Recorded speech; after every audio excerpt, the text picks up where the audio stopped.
offset perhaps a bit of a challenging schedule with a more developing passing game, that could be huge for Valley City because, as we all know, the ability to get teams to sit off the run is going to be very critical for the Highliners. We'll be back here in a little bit with the starting lineups here on the Voice of the Valley KOVC after this quick break from some of our great sponsors.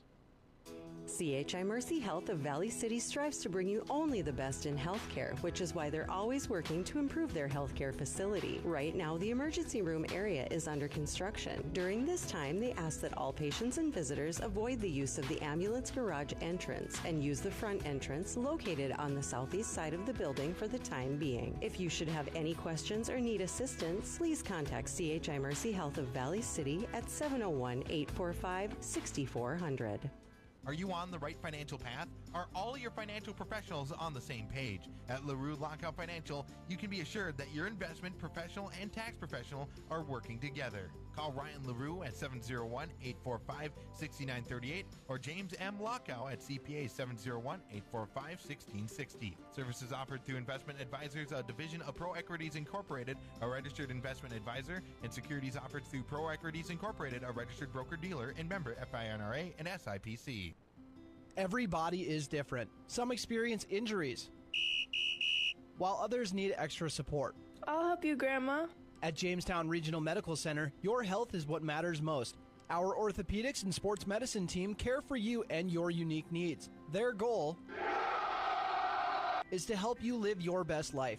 Choose Jamestown Regional Medical Center for care of hips, shoulders, knees, and broken bones. Learn more at jrmcnd.com/orthopedics. At Bank Forward, we focus on building relationships. Hi, I'm Kara Weep with Bank Forward in Valley City. Whether it's opening a checking account, saving for college, or starting your own business, Bank Forward is the bank big enough to help, but we're small enough to know your name. Call 845-1220 or visit bankforward.com today. Striving to be the bank that defines customer service since 1927. It's simply the Forward way. Bank Forward, member FDIC. Now is the time, now is the time.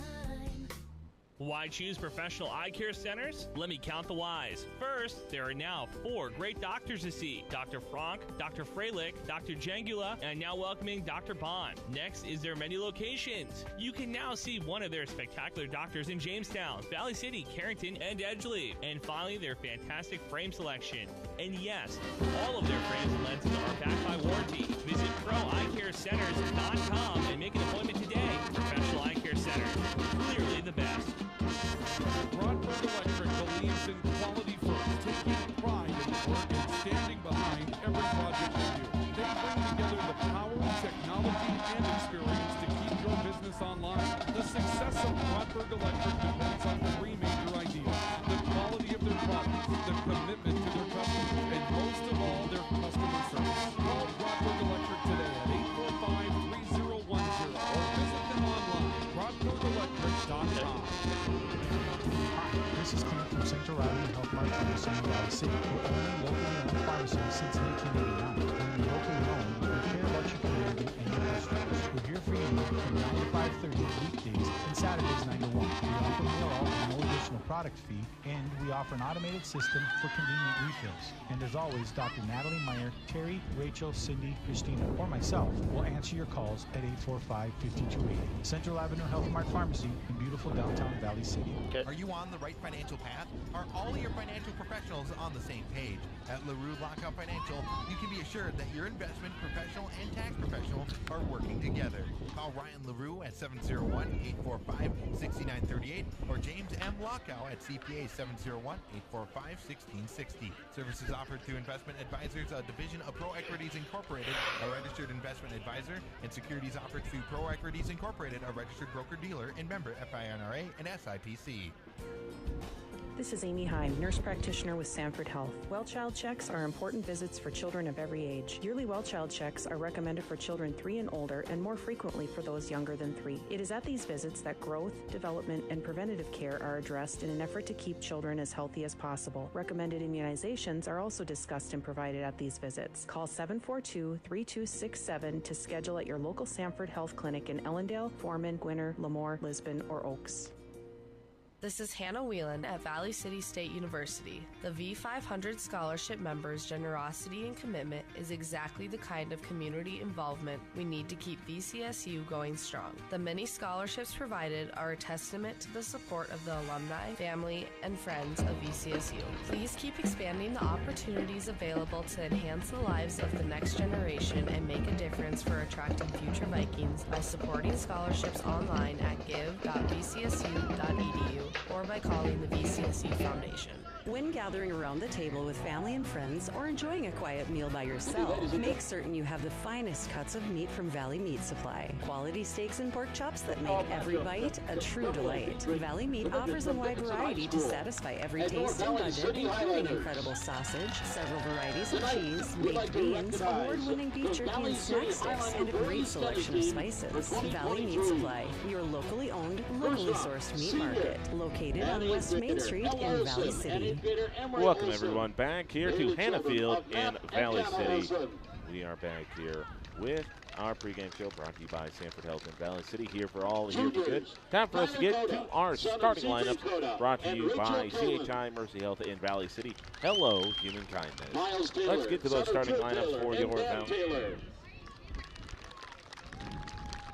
Junior Rafael Rivera and freshman Adrian Rivera, son of Don Roberto and Adriano Rivera. The sophomores, Jared Burke, son of Matthew and Dana Burke. Colin Hoff, son of Garrett and Linda Hoff. Matthew Holmes, son of Christopher and Valerie Holmes. Connor Liebersbach, son of Kayla and James Rose, and Josh and Laura Liebersbach.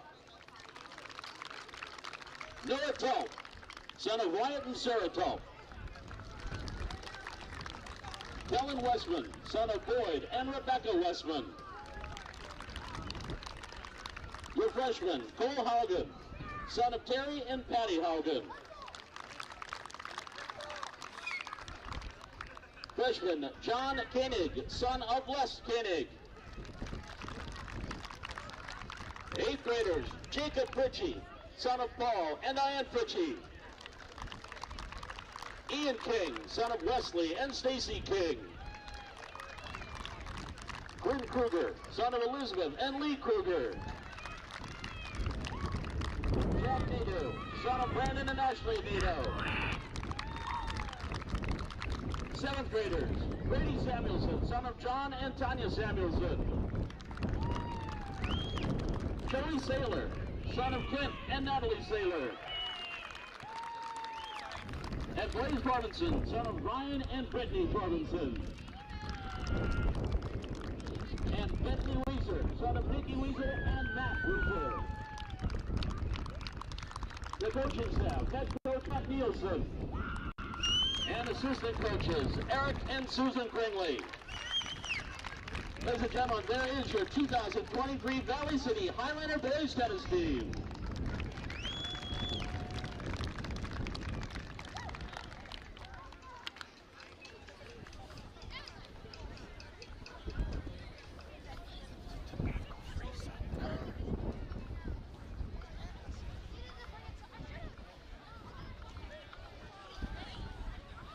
I don't know where they're coming out here.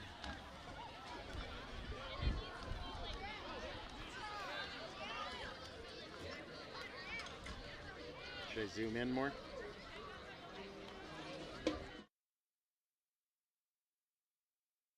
Sneezes came on. I don't think anyone wants to hear me sneeze into the microphone. And Caleb McLaughlin, he had that interception return for a touchdown. That iced the game for Valley City. So the defense allowed its most points it had the entire year, but it still managed to came through when they needed them the most. And really, that's what you need in a defense is just even when you don't put up the great numbers, even when you're not shutting people out, what do you do when the game matters the most? And you have McLaughlin, who kind of has been an understated player, in my opinion, for Valley City. He had not gotten a lot of playing time this year, more of a rotation piece, but you can definitely see the potential on McLaughlin. So that continues to get that interception touchdown.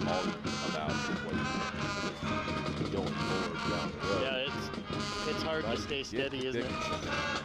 Dickinson by far is going to probably be the biggest test Valley City has faced this season, and it's going to be kind of the old adage of a measuring stick game. Where do you stack up in terms of top 5 in your class? Again, for Valley City, they kind of got a little bit fortunate draw on the schedule.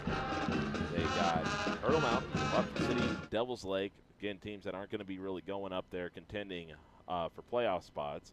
And then you draw West Fargo Horace in 4 of your first 5 games. So you're drawing teams that you feel comfortable in your ability to beat. But then you get to Dickinson. And Dickinson, there wasn't a lot of, fanfare surrounding what they were going to do this year. But, I mean, they've come out and they've gotten out to a 3-0 start. They've come out, they've put the ball in the end zone, they've scored, they've played good defense. So you have two teams. One has shut people out twice. One has shut teams out once. Both have only played one common opponent in Watford City. They shut them out. But you have one team that scored 7 more points. This is just what it comes down to. It's all the little things. And for Valley City, they had a close game against Devil's Lake. And sometimes having that close game can be a service.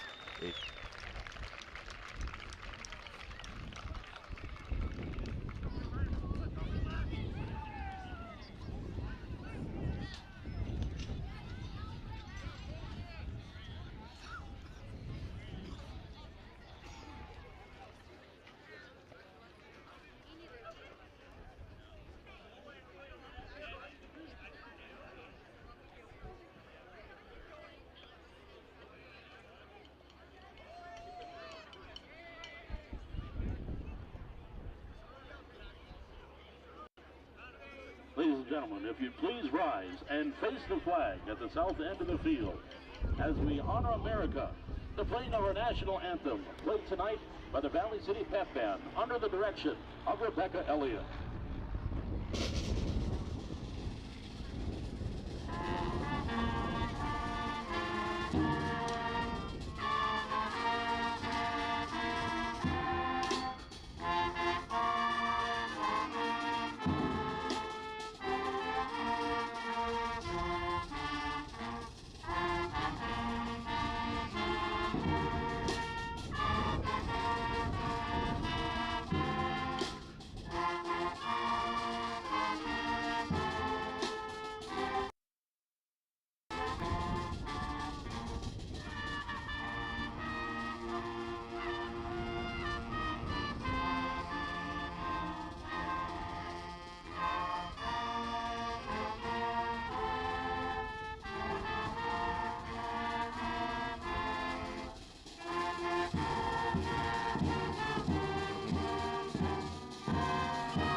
Thank you. Fans, we want to recognize again our Highlander flag sponsors for the 2023 football season. And thank you to our sponsors, Dan and Kim Schwer, Neil and Rhonda Hammond, in the memory of Arlen Shea, Brian and Lori Heath, Scott and Dawn Dieterle, Tim and Trish Eggert, Barnes County North parents, Chad and Carrie Shea, Doug and Amber Muskie,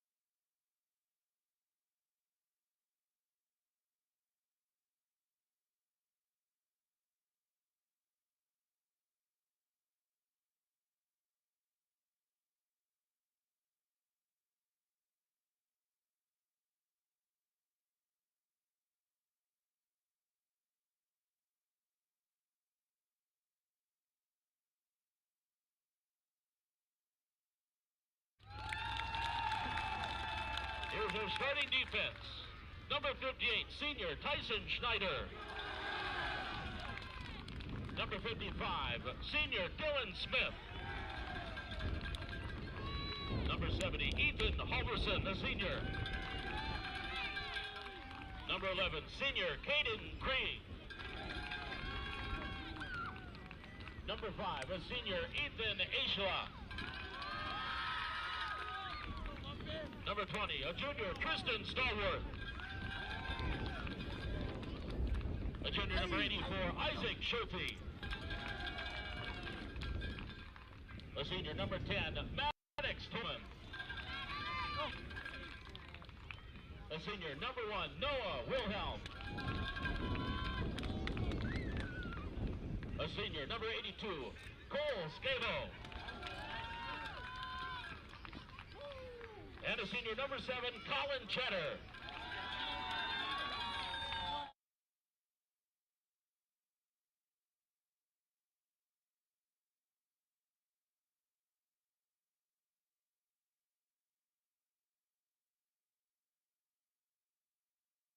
Your Valley City Highliners.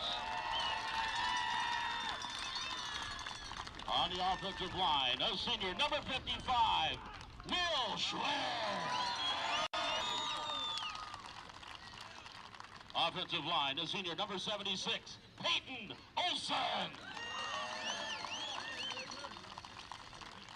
On the line, he's a senior, wears number 79, Christian Butler. Lineman number 63, the junior, Scott Rody. On the line, a junior number 68, Brett Mueller. At tight end, a junior number 89, Dylan Hunt. At wide receiver number 3, Jonah Harstead. At running back number 10, a senior, Carter Bohr. At running back number 22, he's a senior, Connor Soar. At wide receiver, with number 30, he's a sophomore, Derek Shake. And at quarterback, the junior, number 15, Tyson Heck. The Highlanders are coached by Travis Singh and assisted by Dale Schrader. Here attack.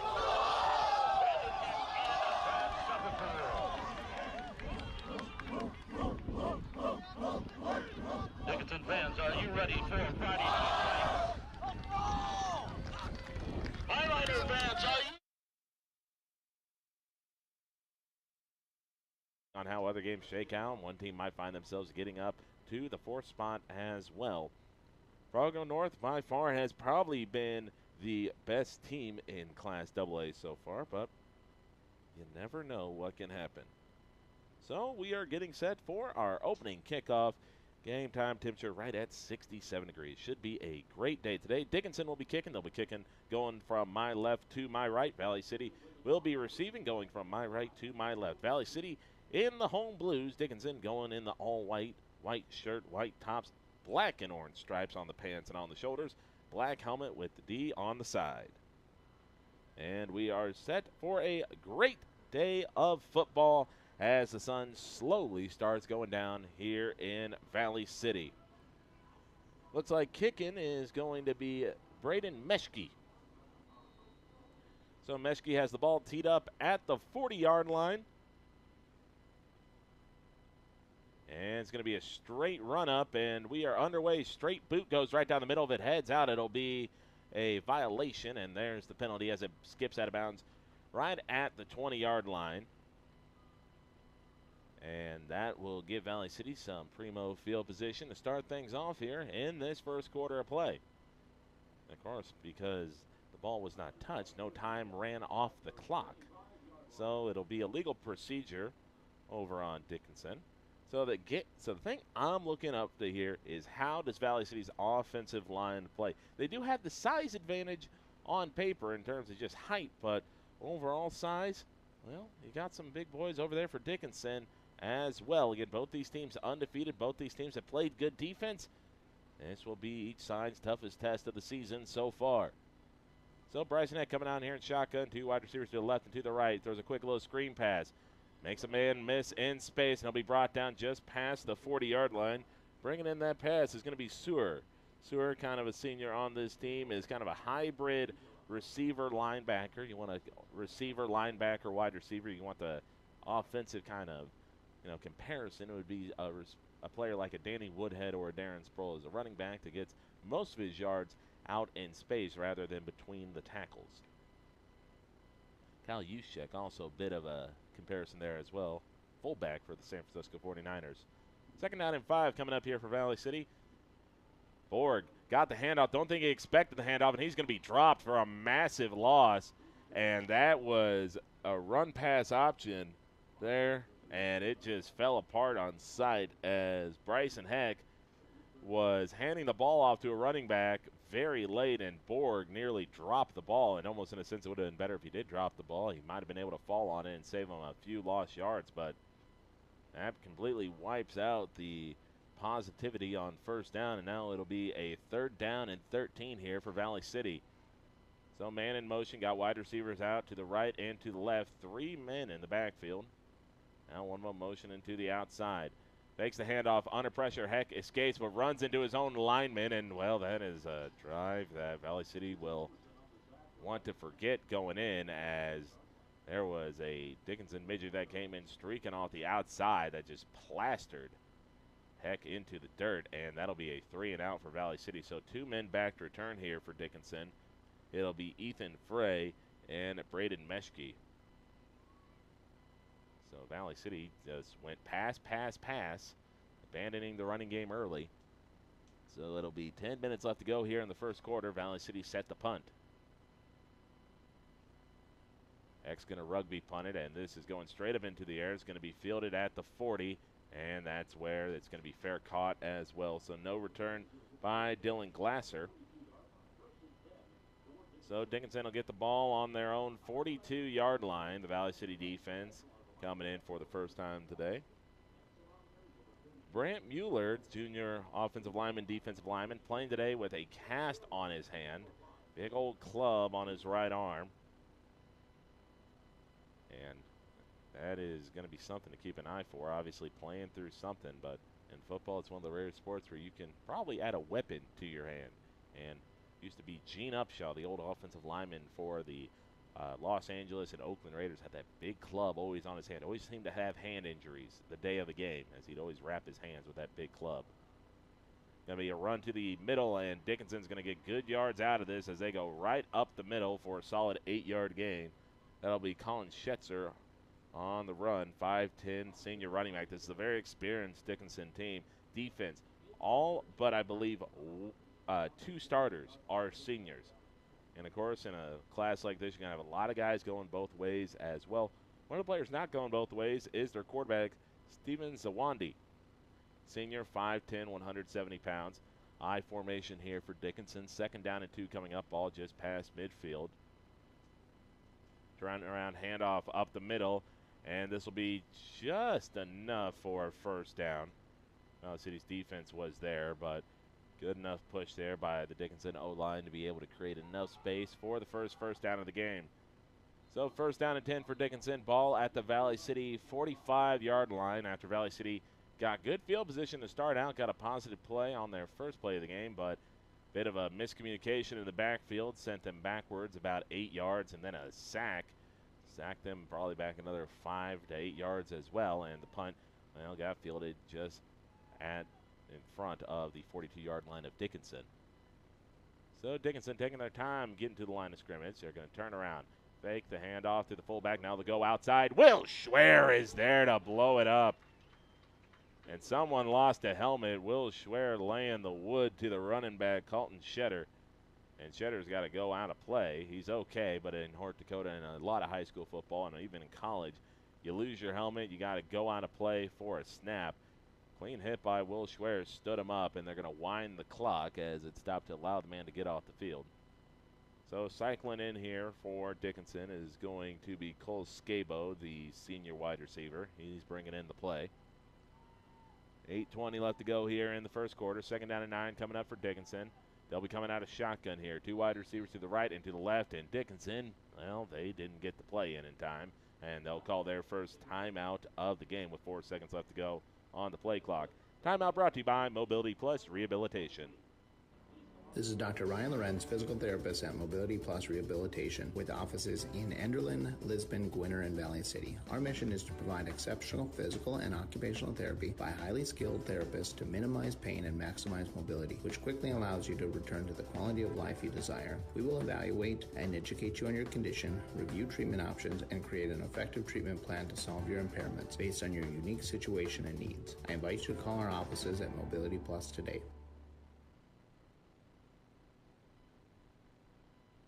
Jerry Edwards back with you here on the Voice of the Valley, KOVC. 2nd down and 9 coming up here for Dickinson, their first drive of the game. First drive for Valley City ended with a 3 and out. Dickinson sending a man in motion, fake the handoff to the running back. Going to be the quarterback going right up the middle. He's going to get a hard fought, call it 4 yards, so it'll be a 3rd down and 5. 2nd down run of 4 yards. And they're going to give him a little bit extra on that, so it'll be about a 3rd down and call it a long 4. So good quarterback keeper there as Zawandi just snuck between his offensive line, who's getting a good push against the Valley City defensive line so far. Again, you'd expect Dickinson for this to be 4-down territory. Watching the kicking game, it doesn't really specialize in anything but extra points. Shotgun formation here for the Midgets. 2 wide receivers out to the left and right. Man coming in motion. Now they'll stop it. Throw to the slot is going to be caught and enough for a 1st down, and they'll get outside for about 5 yards more. Good job by Braden Mischke, who is the guy that came in motion, coming in there from left to right, stopped right in front of the slot, and just ran a quick up route that got him plenty of space and beat his man on the tackle, setting up that one-on-one on the outside, and he got enough for a 1st down. So gain of roughly 10 yards on the play. And that'll bring up a new set of downs here for Dickinson as they have a very positive drive going out to start things out. So Dickinson turns around, hands it off to I formation. This will be about a 3-yard run. And so this will bring up a 2nd down and 7 here. Want to talk about a little bit here. We have our opening drive sweepstakes brought to you by Lever's Food. Valley City, unfortunately, did not be able to get the ball in the end zone. Our contestant was Beth Gonzalez. So Beth Gonzalez did not get to reap the rewards of a Valley City touchdown, but always can try again next week. Again, that opening drive sweepstakes brought to you by Lever's Food. Handoff up the middle, and this is going to be another decent game. Dickinson has faced a handful of 3rd downs on this drive, but they're doing a good job of what coaches call staying ahead of the sticks. Not many negative plays. And Colin Shetter is the one that's been carrying most of the weight here. Shetter, not a big running back. 5'10", 170 pounds. What more you would call a scat back, but he's doing a lot of work in between the tackles. Not going to be a running back that on paper you get sick of tackling like you would a much bigger back, but you would get tired of chasing him around if he keeps gaining 4 yards a pop. And around to Shetter. Shetter shakes one tackle, sheds another. Valley City should have blown that play up, but they let him squeak through. And that's going to be a gain of 4 for another 1st down. Oh, Valley City looked like they had that play blown up in the backfield, but just could not get Shetter to the ground. And so, a long drive here for Dickinson. 5:40 left to go here in this 1st quarter. Dickinson going right down the field, began this drive at their own 42-yard line. It's been nothing but short and sweet runs by Shetter, but Valley City has yet to come up with a response. And now rolling out to the outside. Zawandi now tucks and runs, and he got popped not once but twice, but he'll gain 8 yards for his trouble. So Dylan Hunt's ultimately going to be the one that brings him down. Had a man out in space, but chose to tuck it and run. And Valley City needs to find a way to start forcing either some neutral plays or some negative plays here from Dickinson. Because Dickinson right now, the offense isn't going up with chunk plays. There's no 20-yard explosions down the field. It's just death by 1,000 paper cuts so far, and Valley City can't stop the bleeding on this opening drive. 2nd down and 2 coming up here as Dickinson now just shy of the 10-yard line. I formation. And that's going to be a false start. could have been from the offensive line, could have been from the running backs in the backfield. You saw, at least from my position, you saw everyone kind of lean forward a little bit, kind of almost as a primer, and referee saw it, threw the flag for 5 yards, so Valley City gets a bit of a reprieve from our first penalty of the game, so that'll back Dickinson up, making it about a 2nd down and a long 7. So Wandy getting the play call, and that was, I believe, brought in by Alden Damas. So Damas goes to line up outside wide, never got into the huddle. Dickinson has faked the handoff out of I formation before, but they loaded 2 tight ends over to the right side. Zawandi rolling out the pass under pressure, and it's nearly intercepted. It was a good play by Valley City's defensive back, Carver Peterson, to get his hand in there. Peterson's just saying elevate it a little bit more. It is a little bit out in front, which is a very good pass because Zawandi put it in a place where either his receiver was going to get it or nobody was going to get it. Peterson did manage to get his hand on it, but it was going to be nearly impossible to make a play unless he tips it and it just falls to him on the ground. But good job by Peterson, and this will bring up a big 3rd down and 7. Teams like Dickinson, you know, they're not going to be afraid to run the ball here. If they run the ball here, it's an intent that they're willing to go for it on 4th down. So sometimes you'll see teams run the ball here to try to have the distance. They fake the end around. Zawandi rolling out under pressure. There's a hold going on. The flag's there. It's incomplete. So for Valley City, they have a decision to make. It's holding. It'll be a 10-yard penalty. No, now they call it a face mask. So now you got offsetting penalties. So you had, I don't believe that. So a helmet came off for a Dickinson player, so it was probably illegal hands to the face on Valley City. But the only reason there was illegal hands to the face was the Valley City's player was getting his shirt pulled over the top of him. So it should be offsetting penalties. So they're going to say personal foul, face mask, Dickinson. Or no, now we're busting out dance moves here. We're going from left to right, signaling. All right. So essentially, it's face mask penalty on Valley City, and then you got a holding penalty on Dickinson. It's offsets, and we're ready to go to 3rd down and 7. So a redo with less time on the clock, and new dance moves busted out by the official. Get another fake on the end around, throw over the middle. It's going to be caught. Valley City's rush didn't get there, and Dickinson stays in bounds. They reach out. Valley City defense gave up on the play, thinking they knocked him out. And it was just too much strength by Caden Krieg, who just bullied his way into the end zone. Valley City thought they knocked him out of bounds. They just gave up. They stopped trying to make the tackle, and Krieg fought through for the touchdown.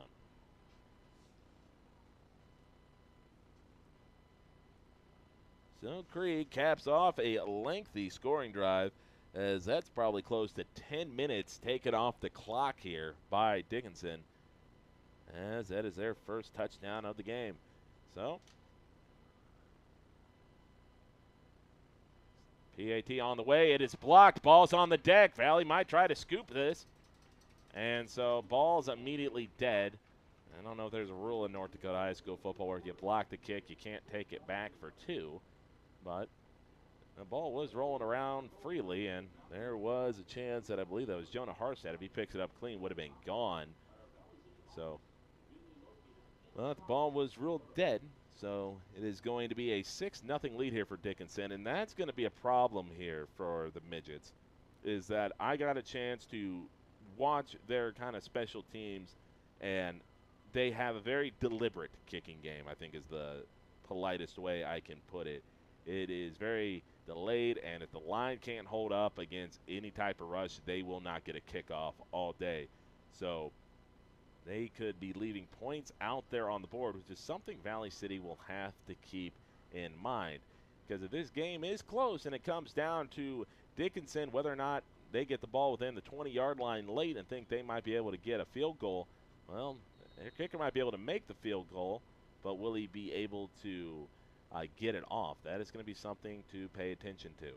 So Valley City finds themselves trailing for the first time this season. Down 6-0 here with 3:53 left to play here in the first quarter. Straight kick down the middle, going to be fielded at the 35-yard line. Bounce to the outside, And just shy of the 35-yard line is where he'll be brought down. That was Jameson Muchler on the return. So Muchler, the junior, able to get the ball out to about the 34-yard line. So Valley City again gets halfway decent field position to start out their drive, but they gotta find a way to get the communication issues worked out. As the first play worked well, nice 5-yard completion over the middle. The next plays were, well, two they'd rather forget, and two that the coaches will be sure to bring up during the next meeting. So first down and 10 for Valley City. 3:48 left to go here in the first quarter. 6-0 lead for the Dickinson Midgets. Fake the handoff. Heck throws it to the outside. Sewer's got it, and Sewer's going to be tackled just shy of midfield. And I believe I have the Dickinson coaches next to me. And, well, they thought that was a hold on the play. And, well, there was a lot of jersey grabbing going on at the line. But it is also going the same for Dickinson as well, who can probably attest their touchdown to the offsetting penalty, which was a face mask. Don't usually see a face mask on an incomplete pass like that, but a face mask was called nonetheless, and that kind of set up the Dickinson touchdown right there. Throw over the middle by Heck, leaves it too tall, and that's going to be intercepted, and this could be trouble. Dickinson could take this to the house. Ball at the 30, cuts it back. Highliners are going to bring him down just shy of the 20-yard line, but that was right to him. Heck overfloated his man right across the middle, and Valley City has yet to run the ball in this game. Believe that might have been Dylan Glasser, perhaps, on the interception. So, ball on the Valley City 22-yard line, as Valley City's two drives have resulted in a 3-and-out and interception.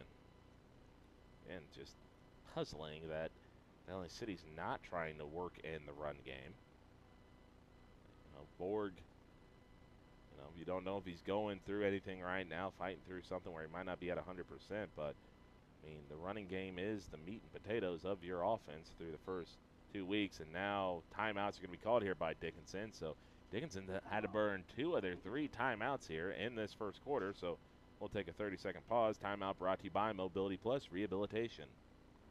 This is Dr. Ryan Lorenz, physical therapist at Mobility Plus Rehabilitation, with offices in Enderlin, Lisbon, Gwinner, and Valley City. Our mission is to provide exceptional physical and occupational therapy by highly skilled therapists to minimize pain and maximize mobility, which quickly allows you to return to the quality of life you desire. We will evaluate and educate you on your condition, review treatment options, and create an effective treatment plan to solve your impairments based on your unique situation and needs. I invite you to call our offices at Mobility Plus today. And we're back here in Valley City. Well, for the Highliners, this has been about as rotten of a first quarter as you can get. 2 drives.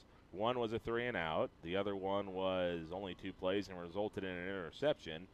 And now Dickinson, well, they find themselves firmly in control here. As, let's see, he's going to need to find a way to bow up here on defense. Again, for Dickinson, I don't expect them to try anything here from regarding field goals. Just the kicking is not consistent enough, and the blocking is not going to be there.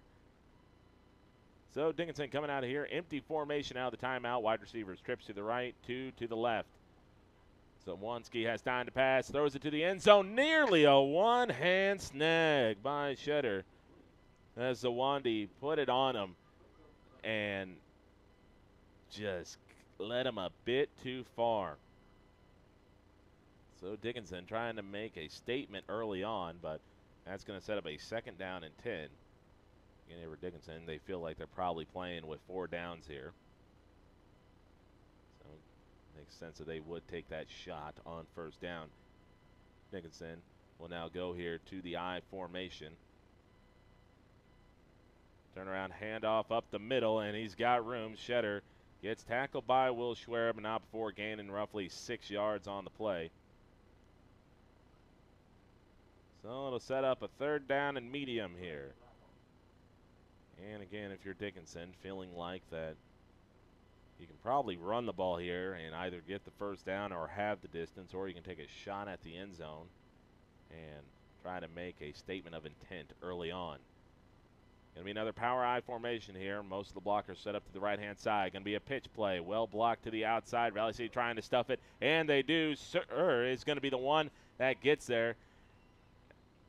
And I thought for a second the helmet came off, but no, it did not. So this will bring up a 4th down and 6.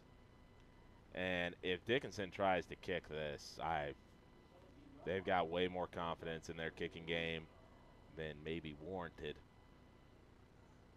They're going to sub in their kicker, but Meshke is also a wide receiver as well. Dickinson taking a little bit of time to get this play in, 15 seconds. They've had to burn 2 of their 3 timeouts so far here in this first quarter. And so, again, a little slow getting up. 5 seconds on the play clock. And now they're going to signal to put more time on the play clock. Not sure why.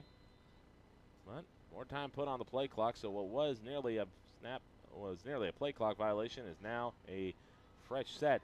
Little dump pass over the middle. It is going to be close. Valley City shoving them back. They dumped it down just shy of the first down marker. The line judge is saying it's short. And it is going to be a turnover on downs. It was a floater right over the middle to the fullback. I believe that was Malachi Medina. And Medina just could not get that extra yard. So the Valley City defense comes through with a turnover on downs. As the defense comes up, and now the offense is, well, the offense is going to need to find some consistency here. It's been 5 plays for Valley City, each and every single one of them a pass.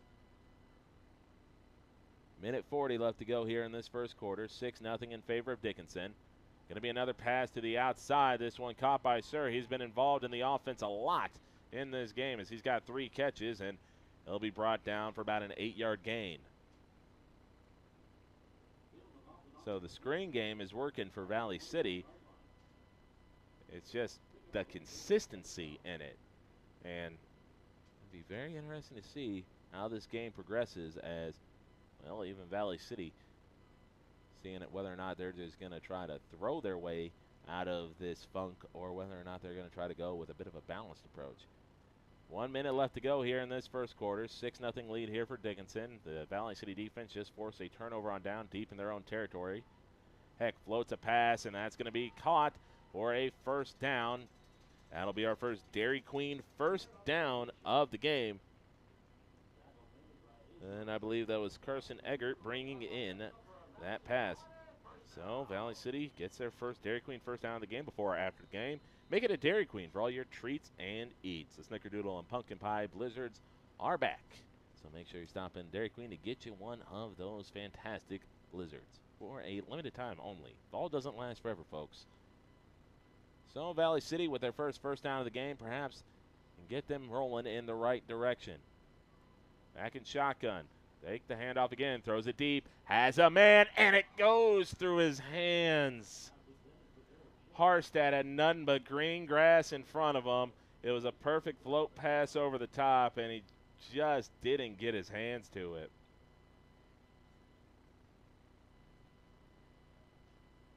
And so Valley City took their shot play. They got exactly what they wanted. They just couldn't do it. As my old baseball coach used to say, the operation was a success, but the patient died. 2nd down and 10 coming up here for the Highliners. Wide receivers out to the left and to the right. And this time it's going to be a handoff outside to Borg, and Borg's going to maybe get back to the line of scrimmage.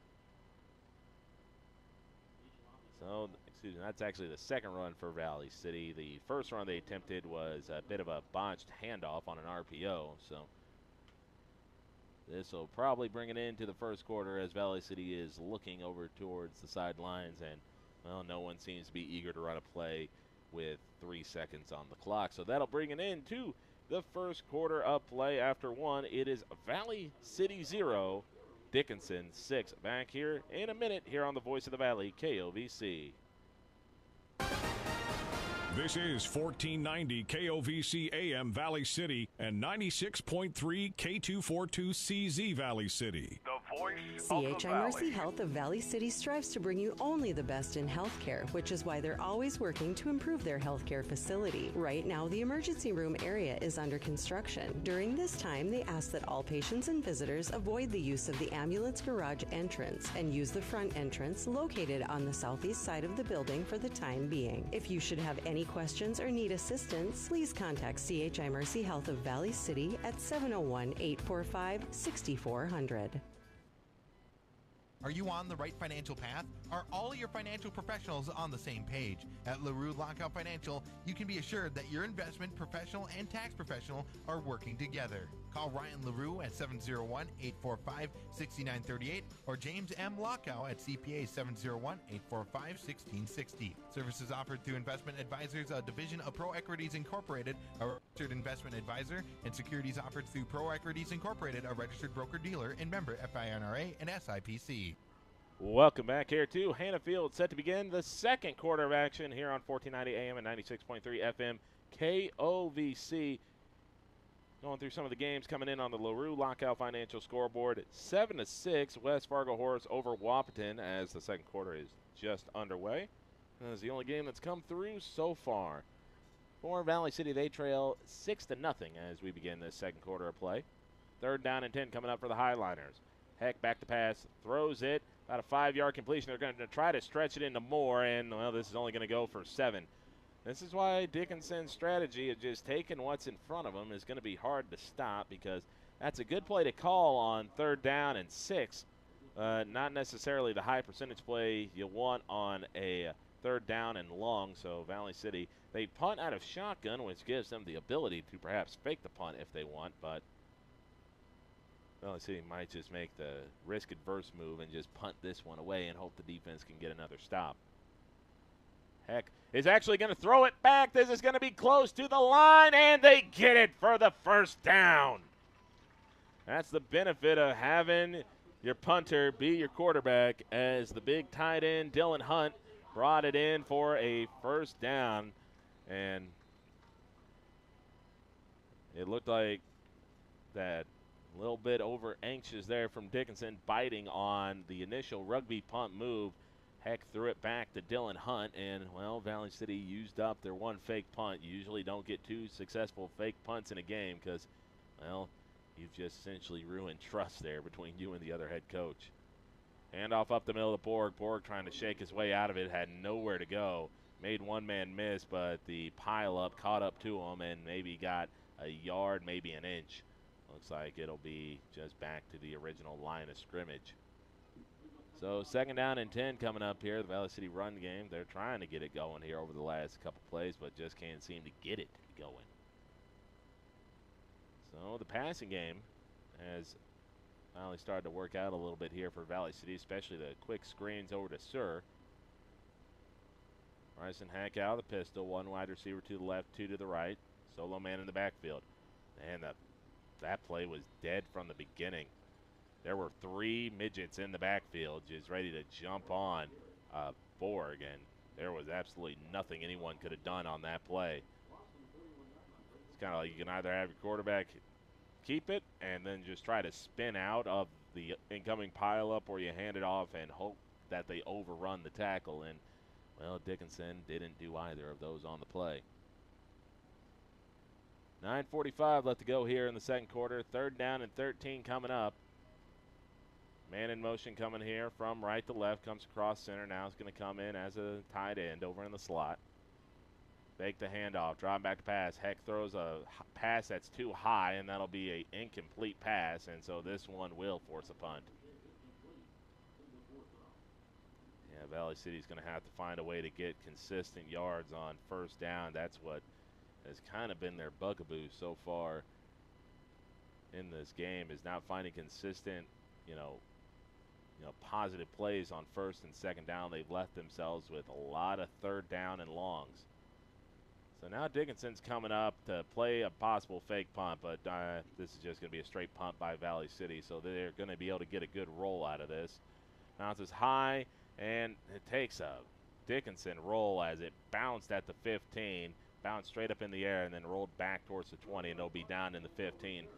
So Valley City is able to flip the field with a halfway decent rugby punt, but overall they're going to be walking away from that drive knowing that they've got to be able to find a way to crack through this Dickinson defense. The best play for Valley City so far has been that quick little screen to the outside by Sir, but got to be able to throw more than one look at a team like Dickinson. Very rarely do teams get befuddled by one play and one play only. Got to be able to throw multiple looks at them to keep them honest.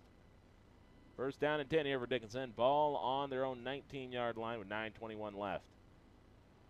Fumble on the dirt. Valley City scrambling for it. I think they got it, and they do. Valley City catches a break, an unforced error by Dickinson. Fumble between the quarterback and the running back on the handoff. And Valley City catches the break they might have so desperately needed.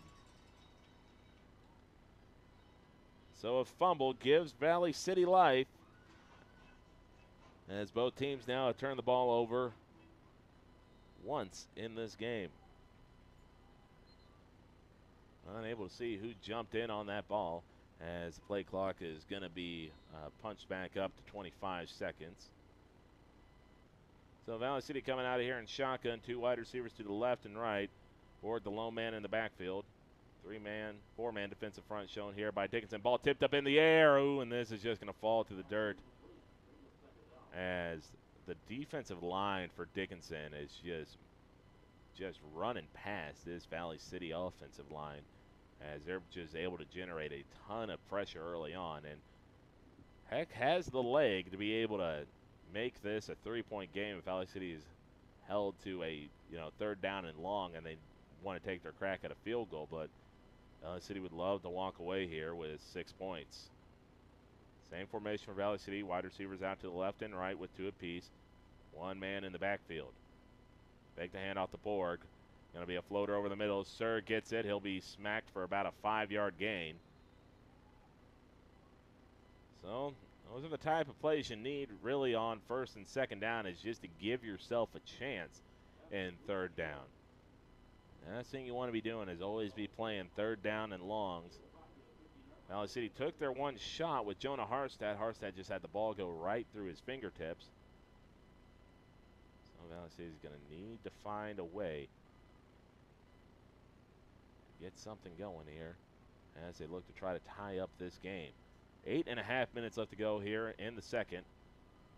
2 wide receivers out to the left, 1 to right, Valley City. Dickinson jumped, and there's the flag. It's going to be close. It's a long 5. If we split the difference, it might get Valley City to a 1st down. If not, we're just in primo QB sneak territory. And they are going to give Valley City a 1st down. It's, in my opinion, one of the more overrated 1st downs you can get. 1st down and goal, ball at the 10-yard line. In my opinion, I would much rather have 1st down and 10 with the ball at the 11, so you get that 1-yard buffer just in case you don't get into the end zone. But Valley City does have 1st down and goal. They try to go run play first play, and it just doesn't work. Nothing there. And I'll be shocked if Valley City's got even a yard of positivity in the run game so far, as they were dropped early on for that 7 to 8 yard loss, and since then they haven't really gotten anything going. So the Dickinson defense has been stout against the run so far. Valley City offense has been able to move the ball down the field a little bit with the passing game, but passing game shrinks up here when you're in the red zone. 7:45 left to go here in the second quarter. Valley City looking to tie this game up at 6 apiece. 2nd down and goal from the 11. Little quick pass out to the left-hand side. That's going to be good for a gain of about 3 yards. So they'll give them 3rd down and goal with the ball at about the 7-yard line. Ask any football coach. And, the old adage is you got to run to set up the pass. Well, that adage can sometimes work in reverse as well. If Dickinson's going to keep committing 6 guys to rush the passer, 6 to 5 guys to rush the passer every single play, you got to be able to make something happen in the passing game to make them be honest. And so Valley City is going to call their first timeout of the game. Timeout brought to you by Mobility Plus Rehabilitation. This is Dr. Ryan Lorenz, physical therapist at Mobility Plus Rehabilitation, with offices in Enderlin, Lisbon, Gwinner, and Valley City. Our mission is to provide exceptional physical and occupational therapy by highly skilled therapists to minimize pain and maximize mobility, which quickly allows you to return to the quality of life you desire. We will evaluate and educate you on your condition, review treatment options, and create an effective treatment plan to solve your impairments based on your unique situation and needs. I invite you to call our offices at Mobility Plus today. No new scores that come in on the LaRue Lockout Financial Scoreboard, so we'll take a look at some of the collegiate scores going down right now. Virginia and Maryland tied up at 14 apiece as they go into halftime. Army up 20-14 on the USTSA Roadrunners, and Air Force with an early 15-0 lead against Utah State with 4:11 left to go there in Colorado Springs. So that's a wrap-up of the collegiate games. So far, the only score that I've got coming in for the high school games, West Fargo Horace with a 7-6 lead over Wahpeton at the start of the second quarter. So Valley City now trying to take the lead here. Third down and goal, ball at the 7-yard line. High snap, handoff to Borg. Borg trying to fight his way through and running out of shotgun on when you're within the 10-yard line. It's just a play call that I do not get. So it'll be a 2-yard gain, and this is a will of intent from Valley City saying they are willing to go for it on fourth down, and it looks like what they're going to do, quickly getting up to the line of scrimmage. Heck, in shotgun, wide receivers out to the left and to the right. Throws a quick fader out to the end zone to Harstad. Harstad, did he get his foot down? It'll be a call to the ref, and they say incomplete. They say he's out of bounds. And Valley City can't believe it.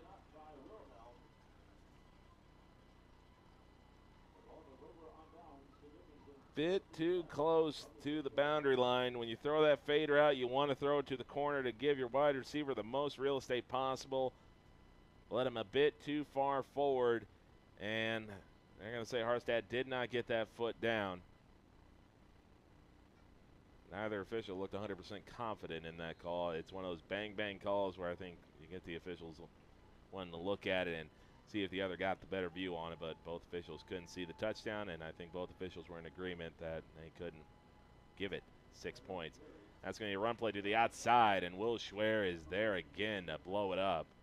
Schwer's had a handful of tackles so far. The leader of this defense plays guard on offense, does a good job pulling in the run game.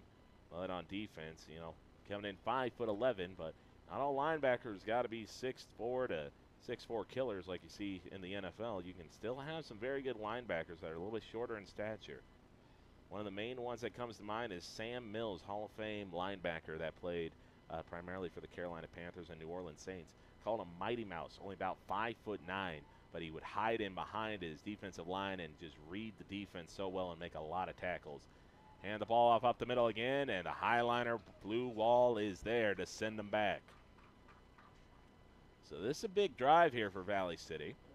If they can force a honest-to-goodness punt here out of Dickinson, if they can't block a field goal, I don't know how well they're going to be able to block a punt, especially a punt that is going to be coming in the shadow of their own end zone.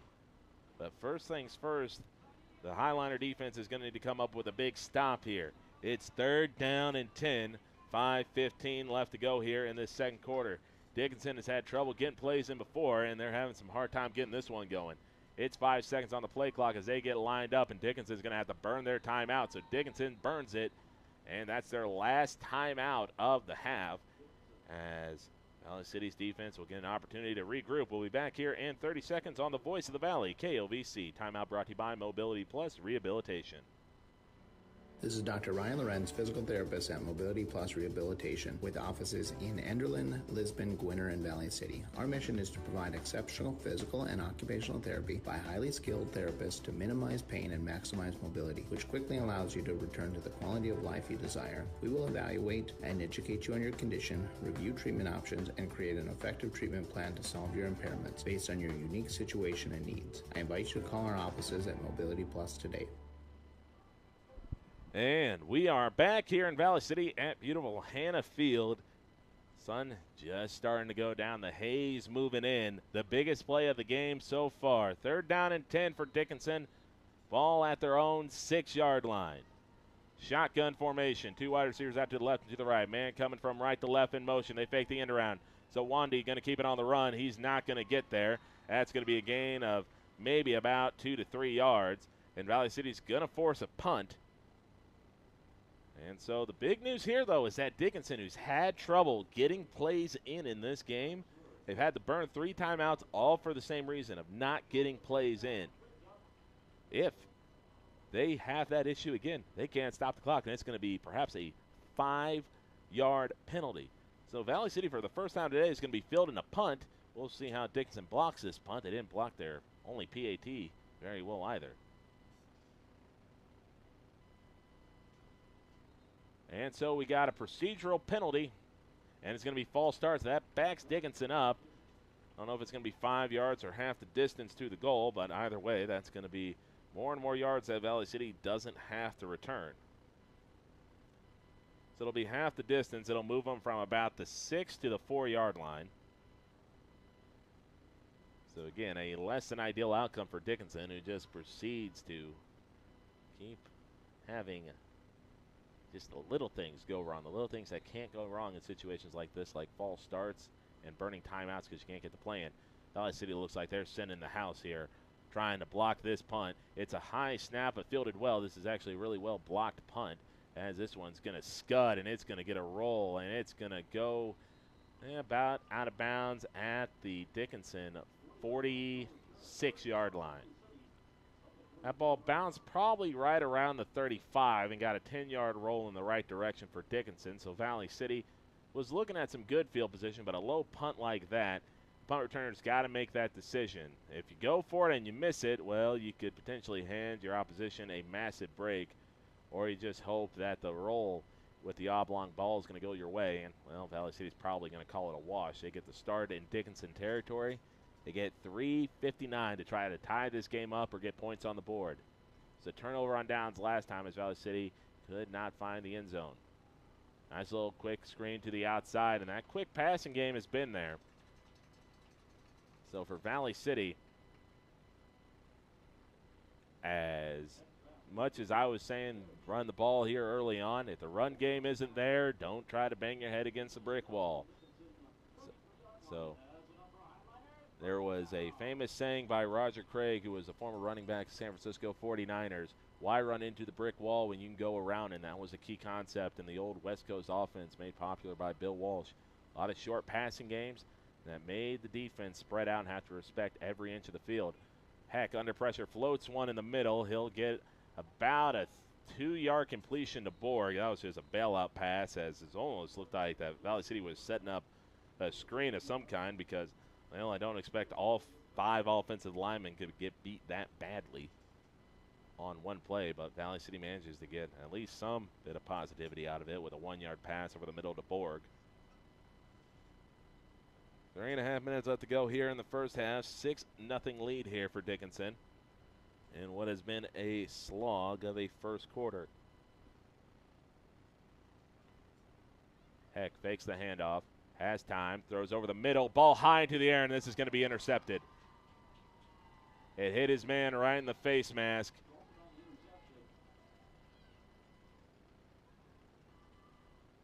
And so Valley City, for the second time today, throws an interception. And it'll bring up a new 1st down and 10 for Dickinson. So for Valley City, that's what happens when you can throw the ball in traffic over the middle. Sometimes it takes a bounce, and sometimes the ball goes straight up. Sometimes the ball goes straight down. And that time the ball went up and right into the waiting arms of a Dickinson midget. So 2 interceptions for Dickinson today. Both teams have forced a turnover on down. Dickinson has coughed it up once.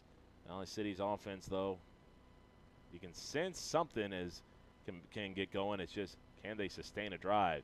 So Wandy rolling out, throws it to the running back in the flat, and this is going to be stopped for a minimal gain, maybe a gain of 2 on the play. Pass in the flat was going out to Tristan Stallworth. So Stallworth's able to gain about 2 on the play. And Dickinson can't stop the clock. Valley City can. They have 2 timeouts remaining. But if I'm Dickinson, I'm not really in any rush to try to get my offense rolling here. If Valley City's willing to let me run the clock down and I can just play my style of game, well, I might as well take the opportunity to go in with a touchdown lead. They're going to run a pitch play to the outside. Schwer trying to get there, and he's in on the tackle. Will Schwer doing a marvelous job from his inside linebacker position, going from side to side to make the tackle. So this is a big decision here. 3rd down and 8, Valley City. I wouldn't be against taking a timeout in this spot to try to preserve some clock. Dickinson, they picked up 3rd down and shorts. They haven't really picked up 3rd down and longs, and well, for Dickinson, they can run clock here. So Dickinson's going to come up here with about 1:38 on the clock, 5 seconds on the play clock. Dickinson has no timeouts. Zawandi drawing back to pass, pump fakes, throws it over the middle, and it's dropped, nearly tipped and intercepted on the play. Pass a bit behind Cole Scabo. So that stops the clock for Valley City. So Valley City will have a minute and probably about 20 seconds after the punt is completed. Where it's going to be at, nobody knows, wherever the wind may take it. And they'll have 2 timeouts. So will Valley City try to push the envelope and try to get some points on the board, or will they just kind of take their lumps and head into the first half? This is going to be a nice punt right down the middle. Valley City's going to try to return this ball right at midfield, and that'll be busted up shortly. Minimal return on the play, but still about 3 yards in the right direction. I don't know if it's just me from my position, but the field goal post over on the left side looks a bit cattywampus. Almost looks like it has a bit of a lean over towards the right-hand side. Again, that might just be me and my perspective playing tricks on me. But I wouldn't want to kick down at that end, just because it's not going to be a very easy kick if the field goal post is going to be slanted towards one way. 1:19 left to go here in this first half. Still a 6-0 lead for Dickinson. The ball goes by Heck. Heck's running back to get to it, and he's going to jump on it. And, yep, Valley City, I think at this point you take your lumps. You pretty much take your knees. You go into the first half down 6. There's nothing really more you can do in this situation other than a good team talk at half. Saw the snaps give Valley City problems against Watford City. It's the main reason why they probably didn't put up 40 on Watford City. And, well, head coach Travis Engen is, well, he is not happy to say the least with his offense. We'll take a quick pause. When we come back, we'll have the remainder of this first half. Keep it locked right here on the Voice of the Valley, KOVC. Timeout brought to you by Mobility Plus Rehabilitation. This is Dr. Ryan Lorenz, physical therapist at Mobility Plus Rehabilitation, with offices in Enderlin, Lisbon, Gwinner, and Valley City. Our mission is to provide exceptional physical and occupational therapy by highly skilled therapists to minimize pain and maximize mobility, which quickly allows you to return to the quality of life you desire. We will evaluate and educate you on your condition, review treatment options, and create an effective treatment plan to solve your impairments based on your unique situation and needs. I invite you to call our offices at Mobility Plus today. And we're back here. Valley City, well, they've had a very tumultuous first half on offense, to say the least. The defense, outside of one long drive, has done their job. The offense, though, has been the one thing that has not been able to consistently move the ball. It's been kind of one of those one step forwards, about 5 to 7 steps backwards sort of deal. And, well, an errant snap sent them, call it about 16 yards backwards. Valley City's not going to give up, though. They're not going to go into victory formation, but they might hand the ball off. Trying to see if they can bust one here. And they fake the handoff. They got a man. They got him open, and they overlead him. Second time Valley City's had a man open. This time it was Derek Shape, and Shape, the sophomore running back, wide receiver, could not get to this ball. So for Valley City, they're obviously comfortable enough in their defense, willing to punt this back to Dickinson if they have to.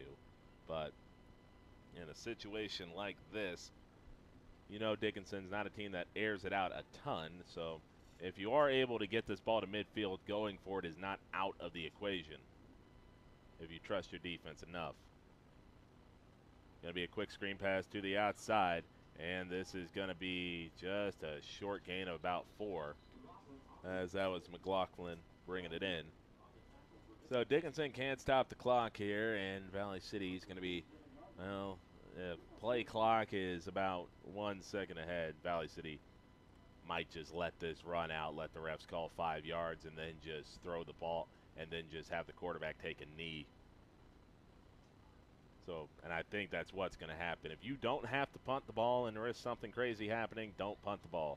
Let the clock run down. If the officials want to call the delay game penalty, back you up 5 yards, well, then you hike the ball under center. You have your quarterback turn around, run 5 yards, and fall down. 2, 1.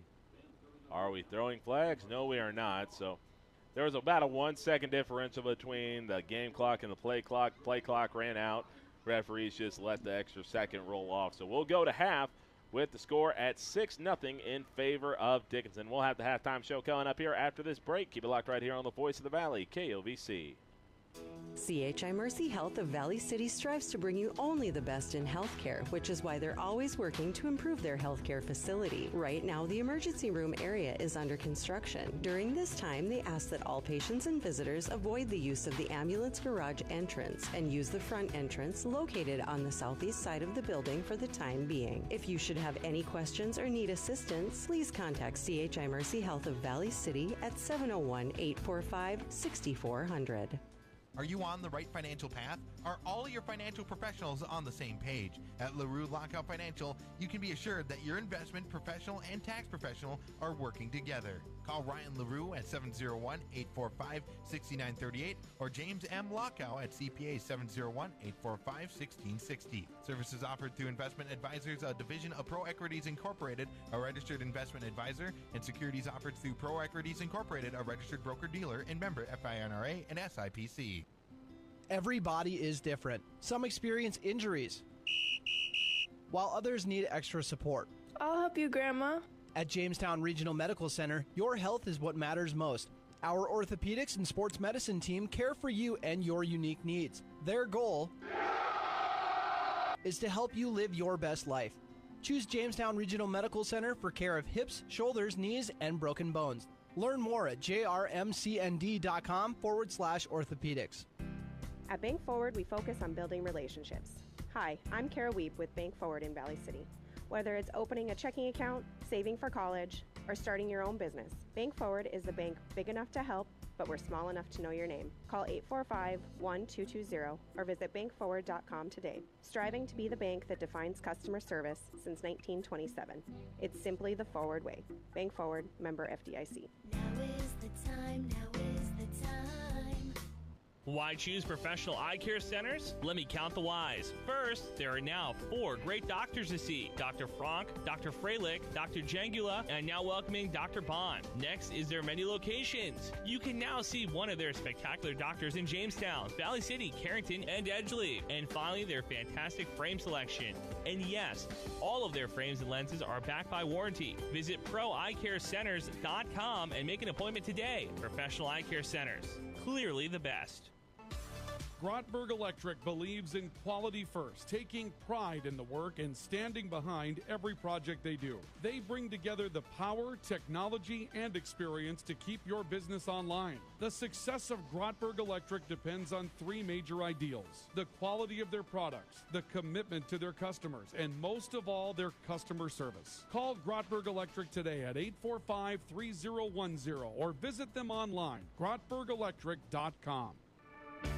Hi, this is Clint from Central Avenue Health Mart Pharmacy in Valley City, your only locally owned pharmacy since 1989. When you're locally owned, you care about your community and your customers. We're here for you from 9 to 5:30 weekdays and Saturdays 9 to 1. We offer mail out with no additional product fee, and we offer an automated system for convenient refills. And as always, Dr. Natalie Meyer, Terry, Rachel, Cindy, Christina, or myself will answer your calls at 845-5280. Central Avenue Health Mart Pharmacy in beautiful downtown Valley City. And we're back here at Hannah Field. It is a 6-0 lead for Dickinson at the half over the Valley City Highliners on the LaRue Lockout Financial scoreboard. For Valley City, it's just one of those games where there's the potential to get something going.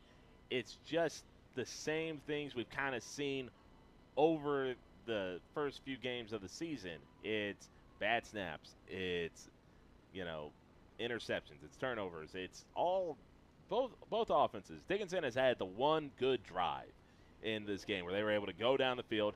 The big reason why they were able to score was a offset face mask holding penalty. You might ask, well, how is that, setting things up? Because if there's no penalty on either side, it's 4th down and 7, and I do not know whether or not Dickinson can block properly for a field goal. I don't know if they got it in their repertoire to make a field goal longer than a PAT. But if that's not called, if the offset isn't called, Dickinson probably goes for it. Do they get it? Who knows? If it's a straight holding call, it's 3rd down and 17. I think Travis Ingen, the head coach for Valley City, takes that just because you want to give your opponent less options. And it's just for Dickinson, they just haven't shown the ability to pick up big chunk plays yet, or the willingness to try to pick up big chunk plays, and you'll need 2 big chunk plays to try to get a 3rd and 17. But for Valley City, that's just the message at halftime has to be, we got to get out of our own way. There are 2 drives Valley City would really want to have back. One of them's the drive that they got gifted fantastic field position inside the Dickinson 20-yard line, and you walked away with no points. It was a turnover on down. You threw a fade route to the back of the end zone. Either throw it a bit more to the corner instead of straight, let him on 2 straight, kind of ran him out of bounds, and just it's been a defensive slugfest so far. Both teams' defenses have come to play. Both teams' offenses have struggled. It is one of those games where you kind of feel like the team that gets the interception return for touchdown, or gets the fumble recovery for a touchdown, or gets a special teams play, you feel like something is potentially in the works here. I don't think this game is going to end 6-0. I think this game is going to be defined by one big play on defense. So we have half an hour of football left. Valley City looking to stay amongst the ranks of the unbeaten. Dickinson trying to do the same as well, as we got ourselves a good one here in Valley City. Let's take a look at some of the other scores coming in on the LaRue Lockout Financial scoreboard. In the second quarter, it is a 14-14 tie between Horace and Wahpeton. Grand Forks Central is up 13-6 over Grand Forks Red River at the half. Oaks has a 15-0 lead over Hillsboro with 35 seconds remaining in the half. So those are some of the games coming in on the LaRue Lockout Financial scoreboard. If you keep it simple and invest properly, your dollars will go farther. So just for Valley City, the message has to be, we can win this game. We have to get out of our own way, though, especially on offense. For Valley City, the one thing they need to do is go with what's working, and that's the short passing game. The short passing game, they're able to get 5 to 8 yards. Dickinson, they scored their one drive because they were able to get 5 to 8 yards a carry on their first drive. He's running it right at Valley City. However you get yards is however you get yards, whether it's through the air, whether it's on the ground game. But Valley City's got to find a consistent way to start gaining positive yards on 1st and 2nd down and set up 3rd down and manageables, because 3rd down and long, Dickinson's just bringing the house every time. Shot plays are there for Valley City. They've been able to get behind the safeties twice. Both times the ball just out of reach of the wide receiver. These are things that both sides will know. This isn't just me, noticing stuff that the coaches don't. Valley City knows that the shot play is there. The Dickinson coaches, who I believe were right by me in the other booth, know that the shot plays were there for Valley City. So it is going to be very interesting to see what happens in this second half.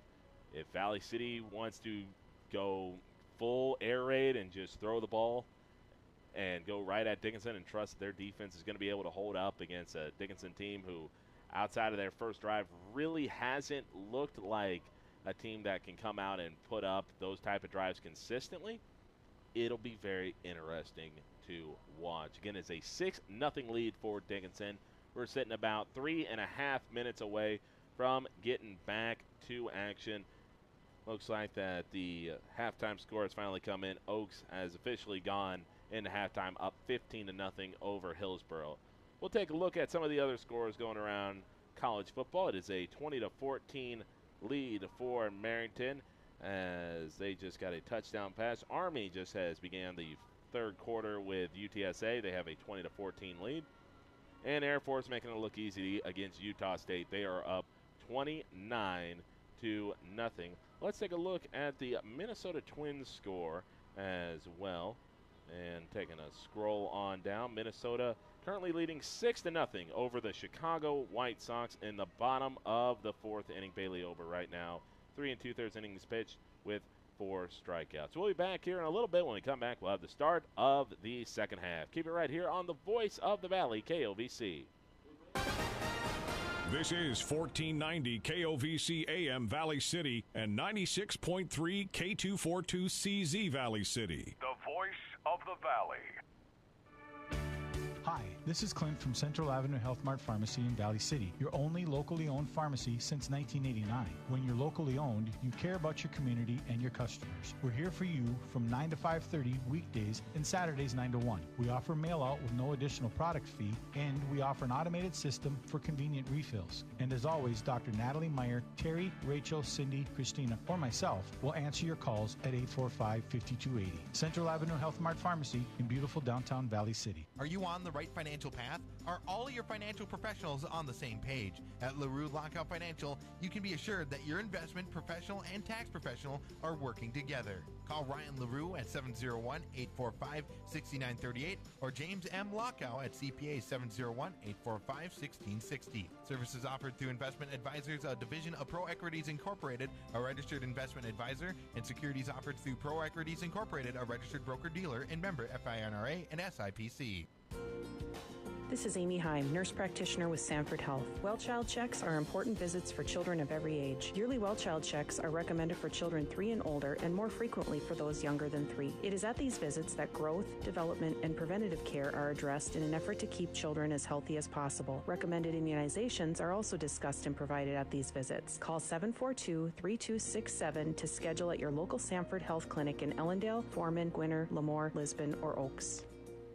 This is Hannah Whelan at Valley City State University. The V500 scholarship members' generosity and commitment is exactly the kind of community involvement we need to keep VCSU going strong. The many scholarships provided are a testament to the support of the alumni, family, and friends of VCSU. Please keep expanding the opportunities available to enhance the lives of the next generation and make a difference for attracting future Vikings by supporting scholarships online at give.vcsu.edu. or by calling the VCSU Foundation. When gathering around the table with family and friends or enjoying a quiet meal by yourself, make certain you have the finest cuts of meat from Valley Meat Supply. Quality steaks and pork chops that make every bite a true delight. Valley Meat offers a wide variety to satisfy every taste and budget, including incredible sausage, several varieties of cheese, baked beans, award-winning beef jerky and snack sticks, and a great selection of spices. Valley Meat Supply, your locally owned, locally sourced meat market, located on West Main Street in Valley City.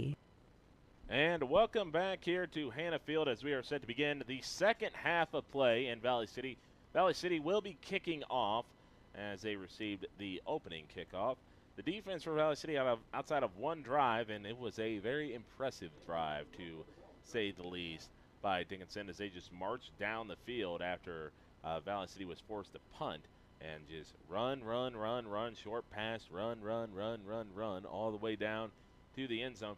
Again, the big turning point in that drive was a 3rd down and 7 where Valley City got the incomplete pass, and it looked like they were going to get a holding call, but those penalties offset as a holding penalty and a face mask, 2 penalties that did not influence the completion of that pass. They offset, and Dickinson gets a do-over, and Dickinson wasted no time with that do-over, getting a touchdown after just a fantastic effort by Caden Krieg, who looked like he was going to get knocked out of bounds, but he kept his feet going. He drived and just dragged 3 Valley City defenders on his back and just punched the ball over the goal line. So it was a gritty touchdown, and it's a gritty game so far as Valley City is lined up for the kickoff. Dickinson still having their convention over on the sidelines.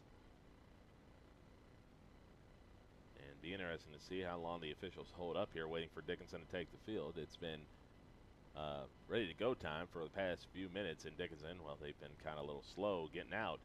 Dickinson's kind of played slow all game, to be quite honest. Dickinson had to burn all 3 of their timeouts because they were slow getting the play into the huddle. And if that happens again, and if Valley City is able to take a touchdown lead and Dickinson it has to drive the length of the field in 2 minutes with no timeouts, it'll be interesting to see what happens there. So we got ourselves a fresh half of football underway. Bryson Hecht has teed the ball up. Dickinson putting 2 back to return. Everybody rises to their feet for the second half kickoff. And the big boot is underway. This one's going to be fielded right at about the 10-yard line. Ball being brought up. They bounce it to the outside. Dickinson's going to get swallowed up.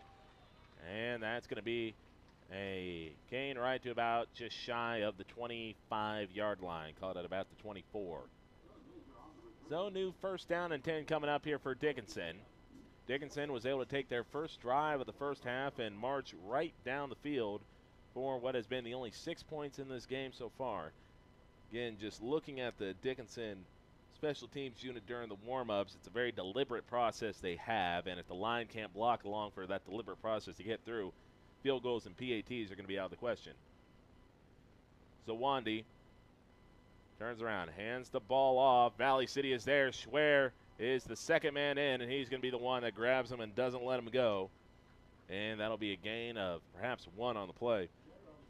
Colin Shetter, he carried the load for Dickinson on that first drive, probably putting up close to about 40 yards on the ground.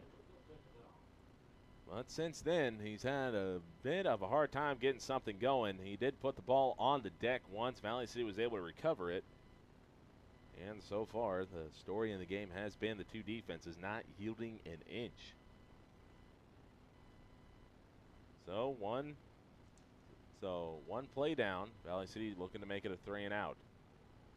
Zawandi is going to take off and run, but he runs right into a hit. As that was a good job coming in off the end.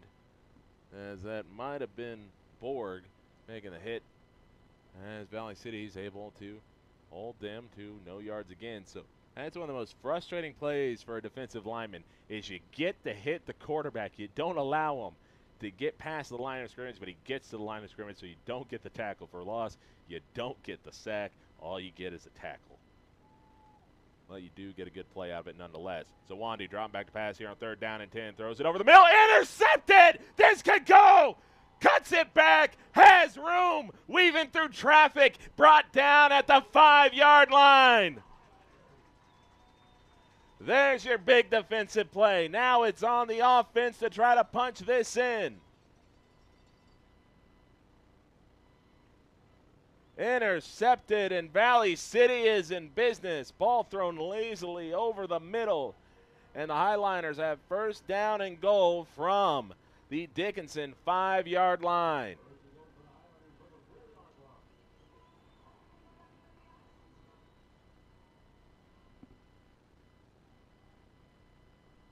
So 10:23 left to go here in this 3rd quarter. Valley City, opportunity to take the lead with a touchdown and a successful PAT. Coming out of here under center. They're going to try to go with the sneak right ahead and maybe gain 2 yards. Well, folks, if you're going to try to rugby scrum it, all you got to do is try to get positive yards every time. And it looks like they might have gained a yard. So you got 4 yards to go. You got 3 downs. Creativity is probably going to be at a premium here.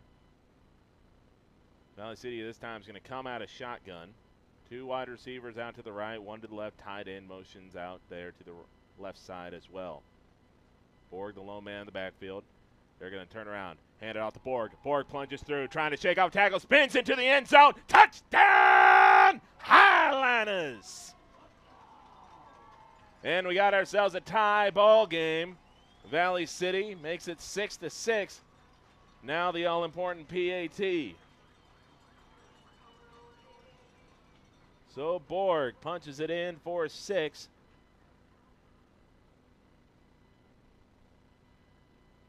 And so the PAT, snap down, kick on the way. It is no good. So we will stay at 6-6.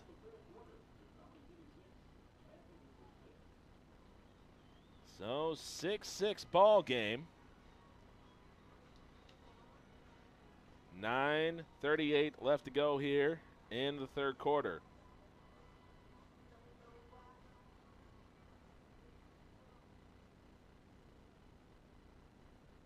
So for Valley City, the defense gets the big defensive play.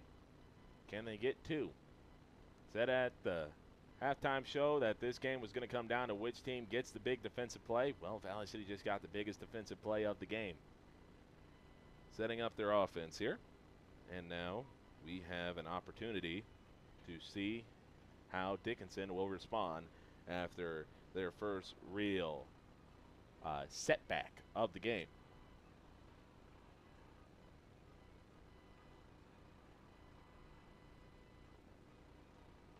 So 6-6 here, 9:38 left to go in this third quarter. Heck boots this one deep. Ball's going to be fielded just in front of the 10-yard line. Dickinson trying to bounce it to the outside. They got some room past the 20. They'll get shoved out of bounds and wrapped up just shy of that 25-yard line. So about a similar return, just not quite the direct route that was taken last time. So 9.5 minutes left to go here. And excuse me, that one's going to be out to the 34-yard line. I believe I said 24. So Dickinson gets the ball 8 yards short of where they took over and drove down the field in the first quarter to give them their opening 6 points. So Wandy threw an interception his last drive. Valley City defense has been stout so far after that opening drive. End around play. Schwer's there, misses the first tackle, and Valley City is able to minimize the damage as that's going to be Braden Meshke on the carry. Meshke able to slip past Will Schwer, who has been fantastic in his linebacker position, but trying to get a wide receiver one-on-one from the linebacker position going on an end around, and you know that there's nobody behind you, that's a tough thing to do, as it was a good cut to be able to make a miss in space. 2nd down and 5 coming up here for Dickinson. Call it a short 5, probably closer to about 2nd down and 4. Zawandi in shotgun, hands the ball off. No, fakes the handoff. Valley City's going to be able to stop him. Question is, where are they going to spot him? And someone's slow getting up from the bottom of the pile. There'll be no yards gained on the play. So 3rd down and 4 coming up. 3rd down and maybe 4, a short 4, 3rd down and 3. All kind of depends on who's keeping score. Either way, Dickinson's got to get the ball to just past the 41-yard line. So 3rd down and 4. 6-6 tie here with 8 minutes left to go here in the third quarter. Dickinson lining up in the I formation.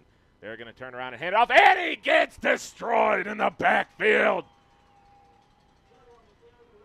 And Scott Rohde, quiet game so far, quiet no more.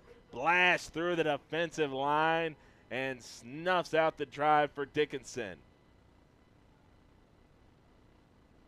So Valley City's defense 2 for 2 and turning away Dickinson. Now the offense gets another crack at it if the punt is fielded. Dickinson blocked their first punt pretty well. Valley City not setting the house after this one. It's another good punt. Will be fielded at the 25-yard line. Valley's trying to bounce it to the outside. They'll get to the 30.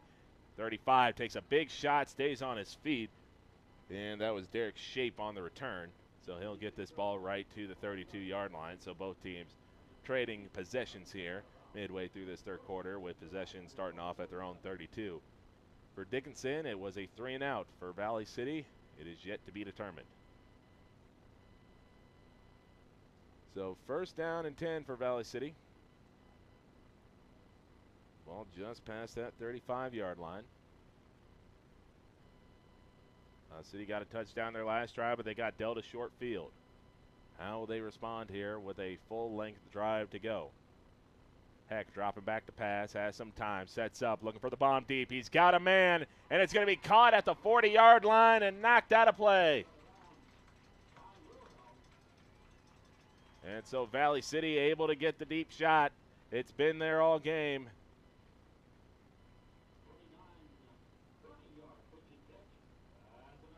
So I believe that was Sir on the catch. Far away from me, and the numerals are a little too small to read, but good throw by Heck to finally get that deep shot. As now it's a first down and 10 for Valley City. Ball at the Dickinson 34. So gained a little over 20 yards on the play. Heck, draw back to pass. Throwing it deep. Has a man. Has Harstead. Oh, he underthrew him. Allowed the defensive back to get there. So Jonah Harstead wide open, and kind of one of those for the quarterback that you can almost put too much air underneath a pass and allow the defensive back to come into it. A little more drive on that pass, a little more zip, and it's a walk-in touchdown. But just enough air underneath of it, allowed just enough time for Dickinson to get there and break it up. The Valley City's coming out, and they are taking deep shots here at this defense. And so high snap, a lot of movement going on, and looks like it might be a procedural penalty against Valley City, and it will be, so back them up 5 yards. Not the type of stuff you can have happen here, as there wasn't a lot of movement, but there was perhaps a flinch up front that drew it, and that's all you need to, well, turn a drive from promising to desperate. 6:55 left to go here in the second quarter. Valley City with the ball on the Dickinson 38 with a 2nd and 15. Heck fakes the handoff, stepping out the throw, looking deep again. Has Sir makes the catch and tackled inside the 10-yard line.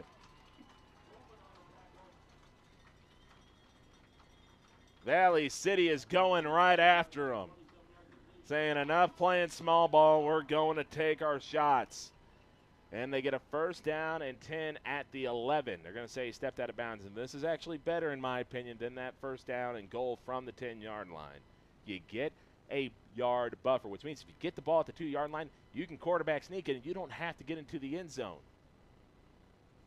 First down and 10 for Valley City at the 11-yard line. High snap, Heck handles it, gives it to Borg. Borg trying to spin free. He's dragging people with him. He's not giving up, but he's only going to get a yard on the carry. That's probably the toughest earned yard in this game so far. The one thing you can't question about Borg is his ability to run hard, but just Dickinson has done a good job being stout on that line. For Valley City,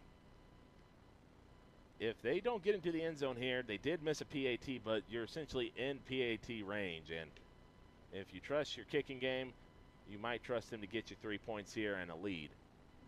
Second down and 9 for Valley City. Ball at the 10. Dropping back to pass. Pumps once. Throws the ball in the flat, and he throws it short. That was intended for McLaughlin. McLaughlin saying that he got his hands underneath of it, but even from up here, I saw the ball skip in. And bring up a third down and 9. For Valley City, the key here is to take care of the football.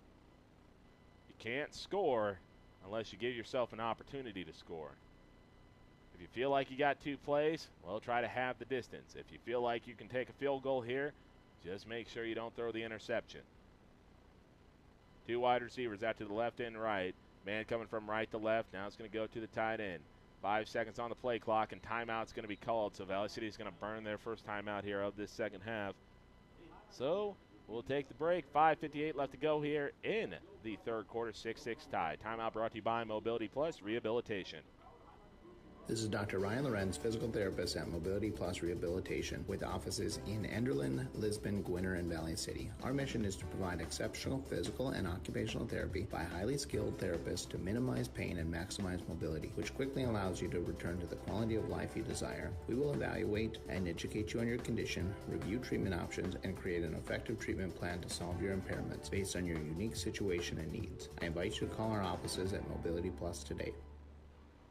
Jerry Edwards back with you here on KOVC, taking a look at some of the scores coming in on the LaRue Lockout Financial Scoreboard. West Fargo with a 20-14 lead over Wahpeton at the half. Carrington and Grafton locked in a close game, 32-21. The Carrington Cardinals ahead at the half. And so Valley City facing a 3rd down and 9 with 5:58 left to go here in the third quarter. For Valley City, essentially, what this comes down to is, you know, you have a unit that can get you a PAT. At sometimes it's a little hit or miss, but you feel confident in enough you can flip a coin here and probably get the PAT or the field goal most of the time from this scenario. Valley City does not have to get the touchdown here to take the lead, but they might want to get that TD for security. So 3rd down and 9. Heck, drawing back to pass, and he throws the ball. There was miscommunication. I don't know how you get miscommunication coming out of timeout. Everyone needs to know their route.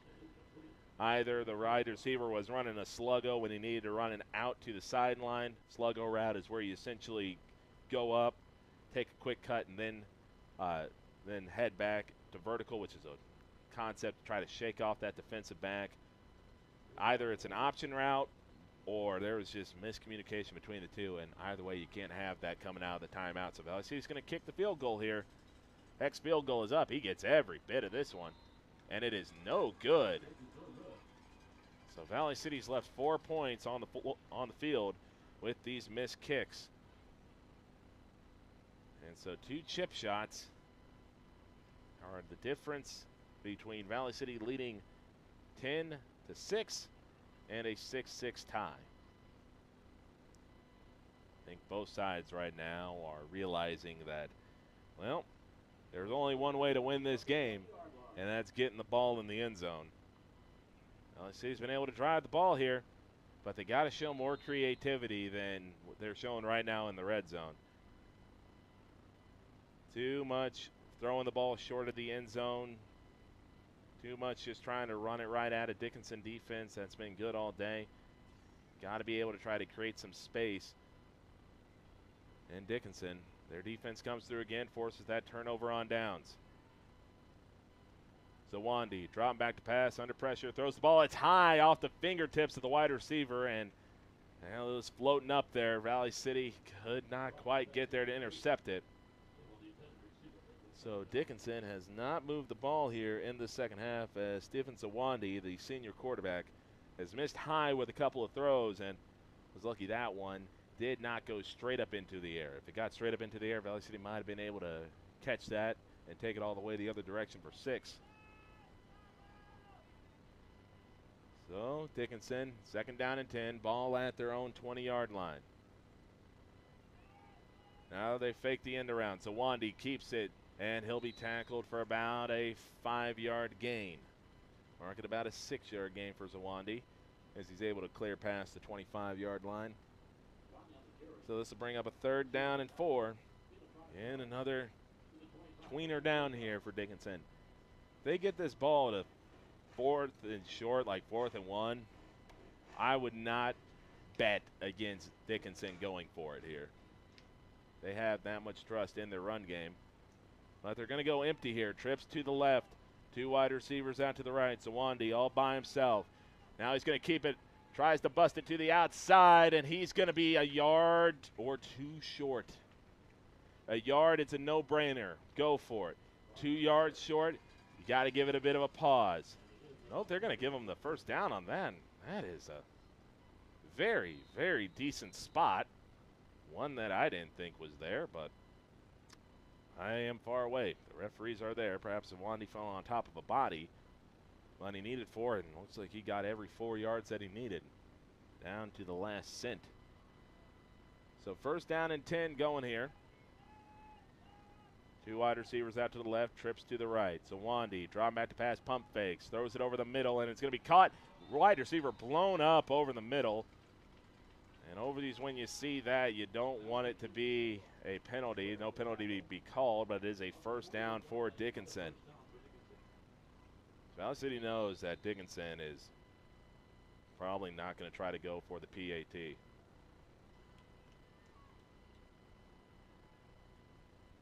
So Dickinson, first down and 10, ball at their own 41-yard line, 4:19 left to go here in this third quarter play. So Dickinson, they've been running out of shotgun here. They haven't shifted back to their power I. In fact, they've gone empty backfield here the past few plays. Zawandi keeping it up the middle, has some space in front of him. And Zawandi's going to drive forward. Was hit probably about 5 yards into the play, was able to drive forward for a couple more yards, so it'll be a gain of 7 on the play for Zawandi. So 3:45 left to go here in this first quarter. And now Dickinson, essentially what they're doing here, they're spreading Valley City out. They're taking away from the loaded front that they're seeing, and Zawandi's just banking on that his offensive line is going to be able to win up front. For Valley City, this is just when you throw it back in their face and you're not you got to almost not be scared of the empty backfield. You got to be willing to just go after them and prove that they're willing to throw the ball out of this set. Now they're going with the end around. Well blocked to the outside. They'll get enough for a first down, and they'll get inside Valley City territory as they'll get inside the 40-yard line. That was Shetter, and once every blue moon, Dickinson's put a drive together, and right now they're putting together one now. So first down and 10 coming up here. Again, Valley City has missed 2 kicks in this third quarter. One a PAT that would have given them a 7-6 lead, and a field goal that would have given them a 3-point lead. 2:55 left to go here in this third quarter. Dickinson driving, looking to take the lead. Empty formation again. Zawandi drawing back to pass. He's under pressure. He's going to tuck and run. No, he keeps it, and it's nearly intercepted over the middle. Late break on the ball. Selling out to it. Believe that was going to be Shape coming in, and so close to picking that one off from his safety position, playing center field, streaking in, trying to make the play. Just a half second too late. If he would have been able to just get that break a little sooner, he would have had the pick, he would have had momentum, and he would have had a convoy out in front. So second down and 10 here. Dickinson now putting a man in the backfield. 2 wide receivers out to the right, 1 to left. Valley City sending the blitz.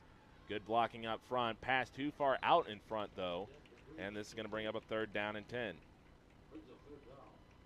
So here, if you're Valley City, you pretty much expect that Dickinson is not going to want to give this ball back to you. Even if they can try to pin you deep, whether it's a sack, if it's 4th down and 10, probably they'll try to pin you deep here. But if they gain 5 yards plus here, in my opinion, they're going to try to go for it. And for Valley City, the whole thing here is don't let them make it 4th and manageable. Don't give up a first, and don't make it 4th and manageable. 3 wide receivers. Now make it 2, rolling out to the left-hand side. Zawandi rolling out to the left. Has some time, throws it deep, and overthrows his man. He had him behind the defense. He was looking for Aiden Damas, and Damas couldn't quite leap to get to it.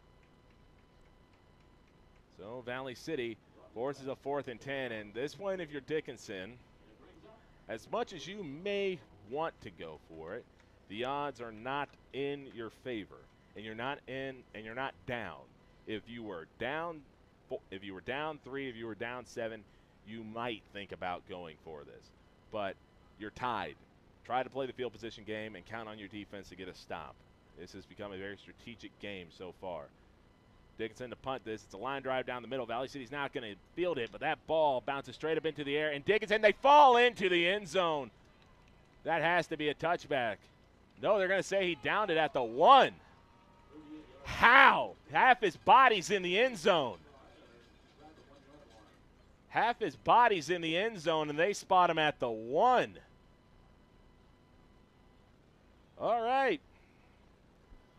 So Valley City, oh boy, Their entire game plan so far has been chuck it deep and let your men win on the outside. They can't run it. They haven't been able to rush it for any type of yardage today. And, ooh, this is a dangerous set of scenarios. That ball was – Dickinson let the ball roll too deep, and their man that fielded it fell into the end zone with the ball. That's a touchback. But they spotted at the 1. And that's a false – that is a jump at the line, and the defense for Dickinson gives Valley City a gift. They give them the gift of oxygen.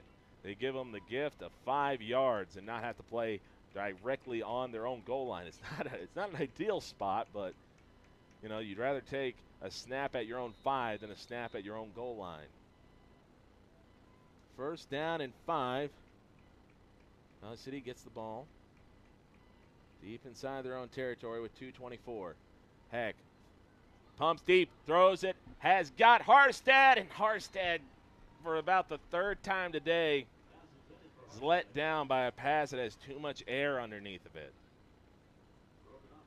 If you can hit Harstad in stride, you got him all day, but the problem is you're leaving too much air underneath it. Harstad is open 15 yards when the ball is thrown, but the air allows the defender to come back and make a play on it.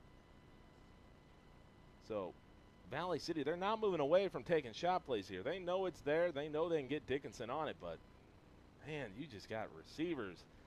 These are not easy catches to make, but they're catches you need. 2nd down and 5 coming up here. Valley City with the ball on their own 6. And now it's a ball in the end zone, and this is a safety. So that right there might be the difference in this game. And there's a lot of time left to go here. Valley City's got a free kick the ball with 2 minutes left to go here, but now they're calling it a touchdown. So if it's a touchdown, that could be huge, and they are going to award that for the touchdown, and that is 6. So what I thought was a safety, I thought Heck had jumped on that ball. It is instead a touchdown. And this is disastrous for Valley City, as in the one thing you hoped would not happen did happen. It is a unforced error. It is a botched snap. And the botched snap gives Dickinson a lead. And the fact of the matter is, and I'm going to say it, that play never should have happened. Dickinson's going to go for 2 here with 2:11 to go. They're going to drop back to pass. They're throwing the fader out to the corner, and it's going to be incomplete, so no 2-point conversion for Dickinson. Bottom line is that play should not have happened in 2 prongs. That play should not have happened because you can't miss a snap right there to give the team a touchdown, and it shouldn't have happened because that ball was because the guy that fielded for Dickinson was rolling around in the end zone with the ball. How that gets spotted at the 1 is beyond me. It is beyond me. But them's the breaks sometimes. Them's are the breaks. And for Valley City, you had a break go your way with an interception. You return to the 5-yard line. Now you got a break go against you with a ball that you thought you were going to get at your 20-yard line. Instead, you get it at the 1. You get a defensive penalty that allows you to get 5 yards out of your own end zone. Bigger deal is, though, for Valley City is another missed shot play where you have a man open 15 yards, but you're underthrowing him. And because of the underthrow, you're allowing the defender to come in and make a play. There's a lot of things that culminated in that being a touchdown for Dickinson off a botched snap, but for Valley City, it is back to square one. So it is 12-6 in favor of Dickinson. Valley City's going to return this ball at their own 20. Try to bounce it to the outside and tackle it at the 32.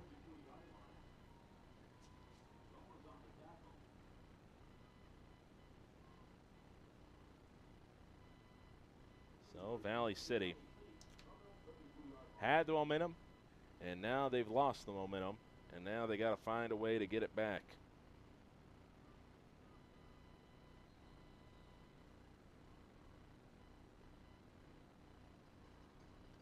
So Valley City, it's been guns blazing here. They keep taking shot plays, and they're open, but got to find a way to complete them.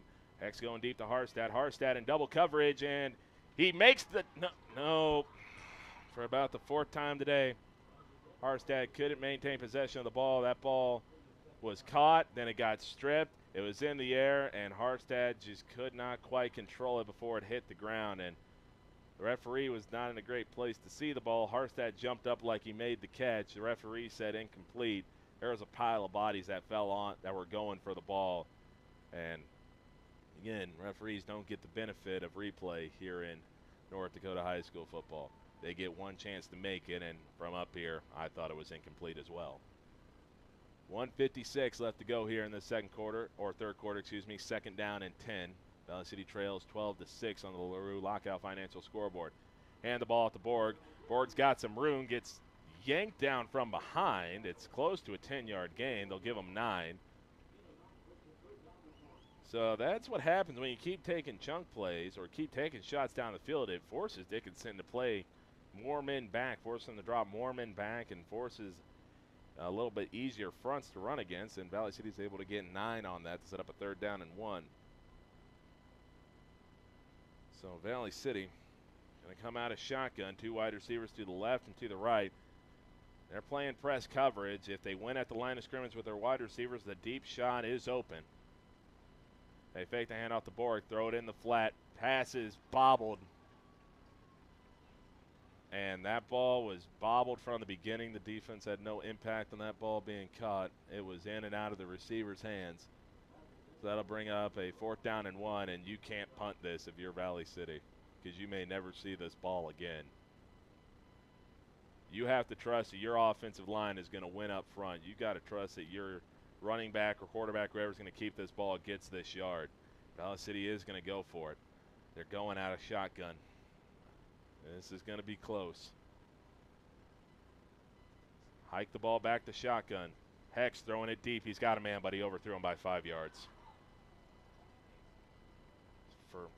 It's countless. It's a broken record at this point. If Valley City converts on even half of their shot plays, this is a runaway blowout. But they haven't converted on probably maybe 10% of them. So Valley City gives the ball to Dickinson, and Dickinson knows what they have to do to end this game. They're looking for a touchdown. They will settle for nothing less than a touchdown. Touchdown makes this at least a 12-point ball game, which is 2 touchdowns. And, well, Valley City's only shown they can get 1 touchdown so far, and that came off a drive starting within the 5-yard line. So this is a big drive here for Valley City. If they can throw Dickinson back here one more time, they give their offense a chance at redemption. If Dickinson scores, they might just be able to grind out a win here. They go right up the middle on the run. They bounce it to the outside, and this could be 6. He's at the 25, 20, 15, 10, 5, touchdown Dickinson. And that'll be Braden Meshke on the carry. Braden Meshke might have just put the dagger in the heart of this game. Nearly a 40-yard touchdown run as Meshke just took his time, read the defense well, bounced it to the outside, and that's a 40-yard touchdown run. And this building has gone completely silent. How quickly a game can change. Valley City went from looking like they were in full control of this game to being in a position to take the lead with a field goal. They missed the field goal, and since then it has been all midgets in this 3rd quarter. Dickinson going for 2, looking for the ball in the middle. That's a lot of contact over the middle, no flag. Referees have been letting physical play go on both sides, so it's a 12-point game. Valley City pretty much can no longer punt the ball because Dickinson will run the ball every single play and count on their defense that has only allowed 1 touchdown in this game when they started with inside their own 5-yard line. I don't think Dickinson throws the ball the rest of this game. They are going to run the ball. They're going to hope to get 3.4 yards a carry and just keep the chains moving. This is going to become a defense and special teams battle in Dickinson. You don't know quite about the special teams, but you know the defense and the running game have been stout all day. 59 seconds left to go here as we take a look at some of the other scores on the LaRue Lockout Financial scoreboard. 21-0 Oaks over Hillsborough Central Valley at the end of 3. 26-14 Horace as they have just began the third quarter.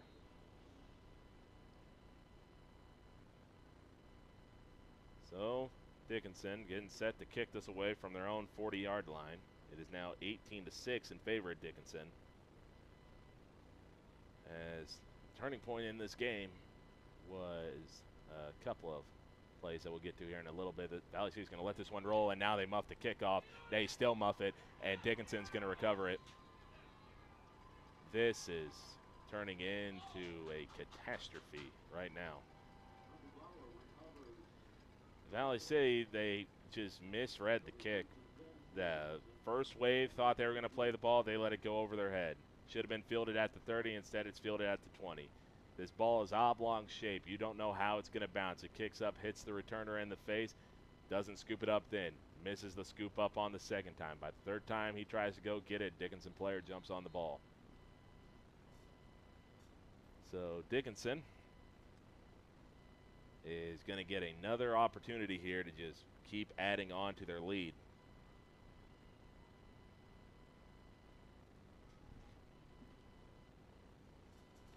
Going to be a pitch play to the outside. Now it's a fumble in the backfield, and now they're going to throw it deep.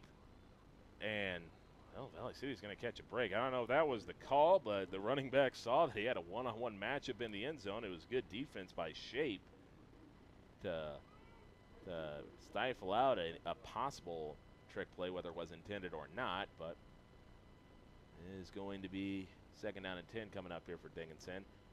And I'm just surprised that they're throwing the ball here. You run the ball, you're going to take off 40 seconds of play, and you know, if you think you can get 3.4 yards of carry with your running back, then that's probably what you should be doing. Valley City jumped off sides. They just gave them 5 yards.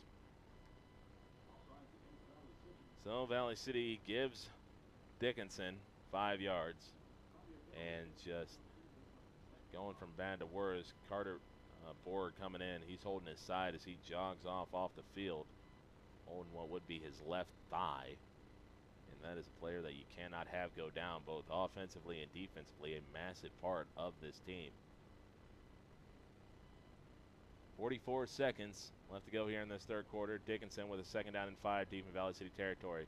Turn around, hand the ball off up the middle, and this will be stopped just shy of the 1st down. This should allow Dickinson to be able to go into the third quarter here without having to run a play, and they do have about a 5-second differential between the game and the play clock, and yeah, I don't believe Dickinson's going to do anything. They're already starting to walk down towards the other end.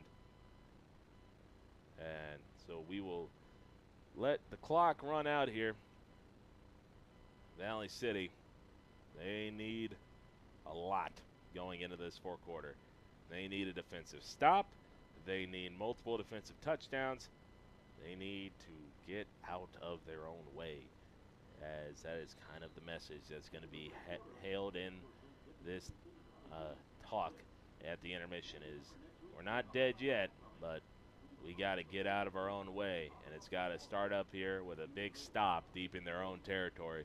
We'll take the quick pause. When we come back, we'll have the fourth quarter. It is a 18-6 lead for Dickinson deep in Valley City territory. Keep it right here on the Voice of the Valley, KOVC.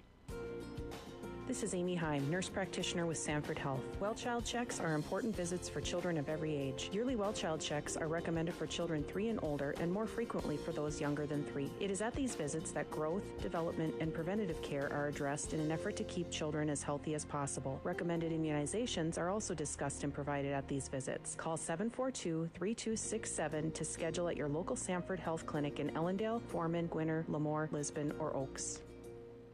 This is Hannah Whelan at Valley City State University. The V500 scholarship members' generosity and commitment is exactly the kind of community involvement we need to keep VCSU going strong. The many scholarships provided are a testament to the support of the alumni, family, and friends of VCSU. Please keep expanding the opportunities available to enhance the lives of the next generation and make a difference for attracting future Vikings by supporting scholarships online at give.vcsu.edu. VCSU or by calling the VCSU Foundation.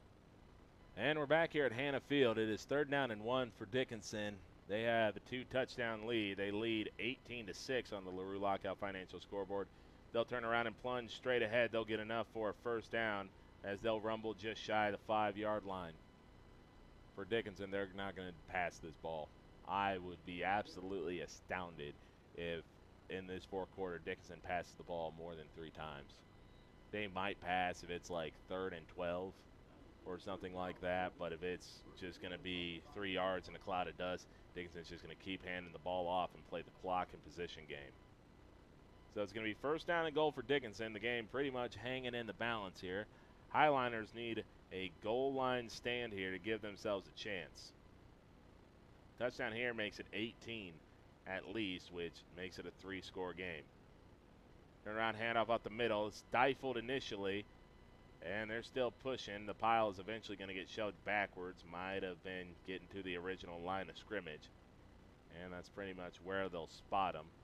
So it'll be a 2nd down and goal coming up from the 5. Even if you're Dickinson at this point, they've gone for 2 the last 2 times they've gotten it into the end zone. In this case, I don't see Dickinson trying to kick this field goal. Again, I think they realize they can't probably get the field goal blocked well enough, so they probably trust their ability to get 5 yards more than they trust their ability to make a PAT. 10:40 left to go here in the ball game. Zawandi takes the snap, pitches it to the outside. It's well blocked, but Valley City's there to bust it up. Will Schwer in on the tackle. So it's been 2 straight run plays to Shetter, and Shetter has not been able to come through with either of these 2 carries. End of the 3rd quarter, Grand Forks Central holds a 16-6 lead against Red River, and currently on the Red River 5-yard line at the start of the 4th quarter. There's not much between these 2 sides, but Valley City's looking at this game so far and being like, we had our opportunity to seize control of this game, but the same things that could get ignored in the first few weeks of the season, we let slip out of our hands in a game where they couldn't slip by us. Timeout taken here as they just ran 40 seconds off the clock, so 9:45 left to play here in this 4th quarter. Back here in 30 seconds. Timeout brought to you by Mobility Plus Rehabilitation. This is Dr. Ryan Lorenz, physical therapist at Mobility Plus Rehabilitation, with offices in Enderlin, Lisbon, Gwinner, and Valley City. Our mission is to provide exceptional physical and occupational therapy by highly skilled therapists to minimize pain and maximize mobility, which quickly allows you to return to the quality of life you desire. We will evaluate and educate you on your condition, review treatment options, and create an effective treatment plan to solve your impairments based on your unique situation and needs. I invite you to call our offices at Mobility Plus today. And we're back here at Hannah Field, taking a look around some of the scores around the area. Minnesota Twins with a 6-2 lead as they go to the bottom of the 7th against the Chicago White Sox. Looks like Dickinson breaking up from their huddle, so we'll see if we can get to the rest of the scores here, if there are any that are coming in. And it still looks like it's just Grand Forks with that 16-6 lead over Central with the lead over Red River. 6-18. Dickinson trying to punch it in to seal this game. It's a high snap. It gets all the way through. Zawandi picks it up, and he's going to chuck it. He's got a man open, and it's caught. It saves a 30-yard loss and turns it into a 3-yard loss. That was no to, okay, we'll deal with it real quick. Most quarterbacks slide and limit the damage. Zawandi was able to find a man. I don't know how. It'll be a 4th down and 7. It would have been a 4th down and about 37 if Zawandi didn't field that properly or just choose to dive on it. So Dickinson again making it a little bit harder for themselves. 4th down and goal, ball at the 7. They need to get it into the end zone here. Valley City still clinging to the little bit of life they have. They're going out of the I formation. Dickinson's going to take a timeout, so that's another timeout they'll have to use here. And the Timeout brought to you by Mobility Plus Rehabilitation. We'll keep it right here because we don't want to miss anything. The situation here for Dickinson is that if they kick it here, they are up 15, which forces Valley City to have to get 2 touchdowns, 1 field goal, or 1 PAT and 1 2-point conversion. It is a decent idea to kick the field goal, especially when Valley City has struggled kicking themselves. But if you get the touchdown here, you make yourself 2 touchdown proof. You make it at least a 18-point game. Dickinson knows if they get another touchdown here, the game is virtually over. They know if they kick the field goal, they give themselves a bit more insurance, but you never know what happens. Dickinson's got no wiggle room. It's end zone, or you turn the ball over on downs. Dickinson's coming out of here power I. They might just be willing to take the turnover on downs and give the ball back to Valley City deep in their own end. So Wandy's dropping back to pass, has some time, throws it short of the end zone, and he'll be knocked out of bounds at about the 3-yard line. So it's a turnover on down, but Valley City's got the ball deep in their own end, and this game turned on a dime because of a ball that was on the Valley City goal line. It was a punt that, if I'm being honest, looked like that was fielded in the end zone. It was called to be down at the 1. Valley City did get a respite, though. They got 5 yards off an encroachment penalty, so that excuse is gone. They took a deep shot, didn't get it. Next play, ball gets snapped in the end zone, and they recover it for a touchdown. So Valley City needs yards, and they need them quick. Heck, drawing back to pass, throws it over the middle, but throws it 3 feet short of his intended target. So Valley City, they've essentially given up on the running game. The running game wasn't really there for them in this game, but they need a big play, and they need it quickly. And the big play for them might not come with a deep shot down the field. It could come with a crossing route, about a 15-yard deep crossing route over the middle. It allows you to get a bit more zip on the ball, and if your men can win out in space, it's a way to generate a lot of yards. 9:21 left to go here. 2nd down and 10 for Valley City. Ball at their own 3. Heck, drop back to pass. Throws it in the flat for Shape. And that ball is going to be recovered in the end zone, but they're going to say Shape was down. And I don't even know if he got back to the line of scrimmage. So Shape might have gotten a yard on the play, as it'll bring up a 3rd down and 9. For Valley City, you can't punt this. You can't. As weird as it might say, you're 3rd down and whatever from your own, inside your own 5. No matter what the situation is, you know, I don't think you can punt it. You have to get a 1st down. Heck, draw back to pass. He throws it short again. Just no positive plays for Valley City. Intended target's Harstad. And Valley City's going to bring in some substitutions, but there's no way you can punt this ball.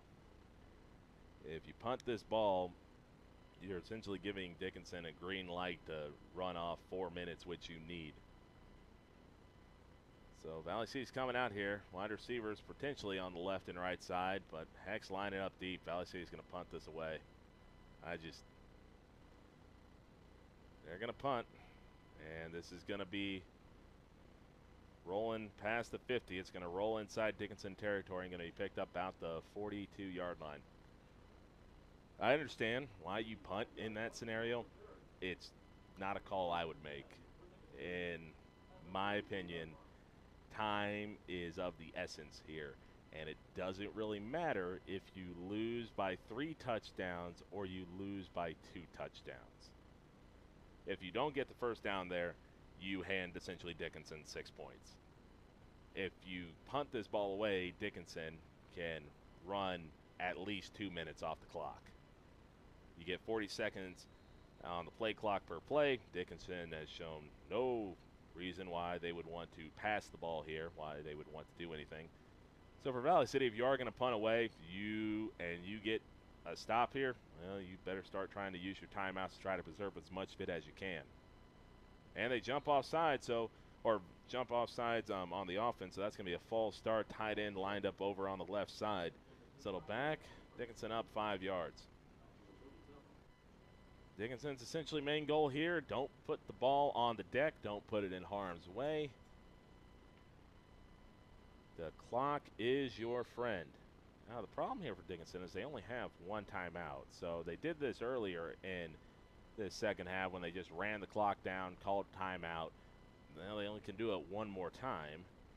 And again, if Valley City is able to just rally here, they're able to make this a game. Dickinson, well, they don't have the timeouts to put together a lengthy drive. They're going to hand the ball off up the middle, and that's going to be stopped for no gain. And it might seem a little too early to start using timeouts, but I wouldn't be against using timeouts in this situation if you're Valley City, because, again, you need to save as much of this clock as you possibly can. So Valley City's going to elect to keep the timeouts in the pocket. Dickinson's just going to play a game of field position and clock, as I believe this is just going to be 3 straight runs into the line of scrimmage. And Dickinson's just going to force Valley City to beat them through the air. So Dickinson takes a little time getting to the line. 5 seconds, 4 seconds, 3, 2, 1. They snap the ball, and Will Schwer forces a fumble. Ball's on the deck. Valley City has it. Will Schwer with the play of the game, and Valley City has life. Zawandi took too much time, and Will Schwer got back there and forced a fumble. And Valley City catches a break that Dickinson could not hand them. Will Schwer just blew through the offensive line, and Valley City, however odd it might seem, have life. The decision to punt pays off. The defense comes through with a turnover. Bryson Heck dropping back to pass, slings it, and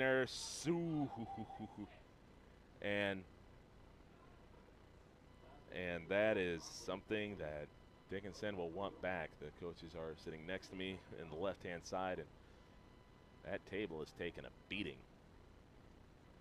And they're right. It would have been 6 going the other way if he catches it clean, but he didn't catch it clean. Noah Wilhelm was the one breaking in on that. Did not squeeze it. The intended target was McLaughlin, and Valley City stays alive. 2nd down and 10. Valley City, by hook or by crook, is staying alive in this game. Heck dropping back to pass, floats it over the middle. The ball is caught just shy of the 10-yard line.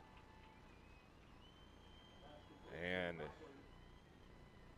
that might have been McLaughlin making the big catch over the middle.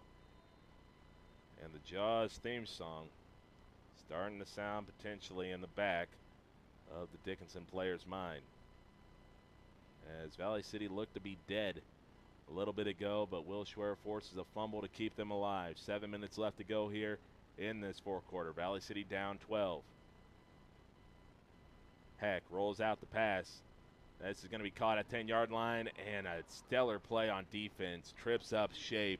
Shape had to circle back to get to the ball. Dickinson player went low to take out his legs. Shape is just able to kind of push himself up with his right arm. Sometimes see that where your guy just pushes himself up and is almost leapfrogging his way to the end zone by pushing himself up. Shape just not able to kind of push himself up to keep the momentum going. It'll be a positive play, though. It'll be a gain of about 3. So 2nd down and 7 coming up at the 10-yard line of Dickinson. 6:20 left to go in the ball game. Heck dropping back to pass, throws it. Pass it goes right through the hands of the intended target. Sir, I believe, was the intended target, and he's got about the surest hands on the team. Just goes right through him. It's a weak front to run against. Dickinson knows Valley City is going to pass the ball, and they're not sending very many men. If the time would be to call for a surprise draw play to Borg, now would be the time. It's a 4-man front shown here by Dickinson. 1 on each tackling one on each guard, so bringing the linebacker to shade the center. Now they're going to send him over towards the tight end. Valley City turns around, hands the ball off to Borg. Borg trying to find his way through, and he's going to be stopped just shy of the 5-yard line. So gain of 3 on the play. Some of these spots, though, they're going to say he was down a little bit shorter. As this is a 4th down, and it's a gotta-have-it 4th down. Valley City's got a yard to work with. They need 6 yards. They need to get this ball to the 1-yard line. And timeout's going to be taken here, so we'll take the timeout as well. Timeout brought to you by our good friends over at Mobility Plus Rehabilitation.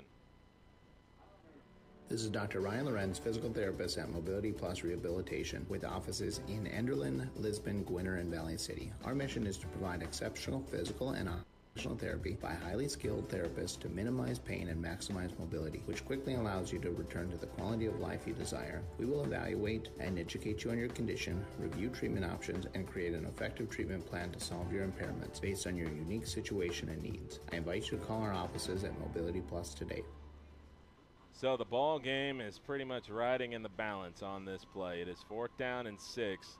Valley City's got to get the ball to the 1-yard line. They don't have to get it into the end zone, but they got to get it about as close as you can without getting in.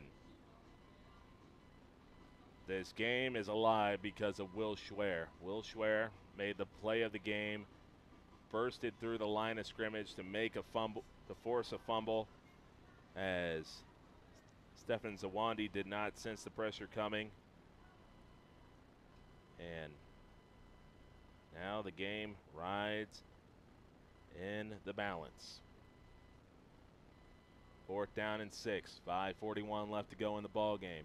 Dickinson leads by 12. Valley City with a touchdown can make it a 1-score game. Heck back in shotgun. Valley City coming out of the timeout here. 10 seconds left to go on the play clock. Heck with 2 wide receivers out to the right, 1 to the left, and Valley City false starts. That's the 2nd time coming out of a timeout Valley City has made a mistake that you can't make.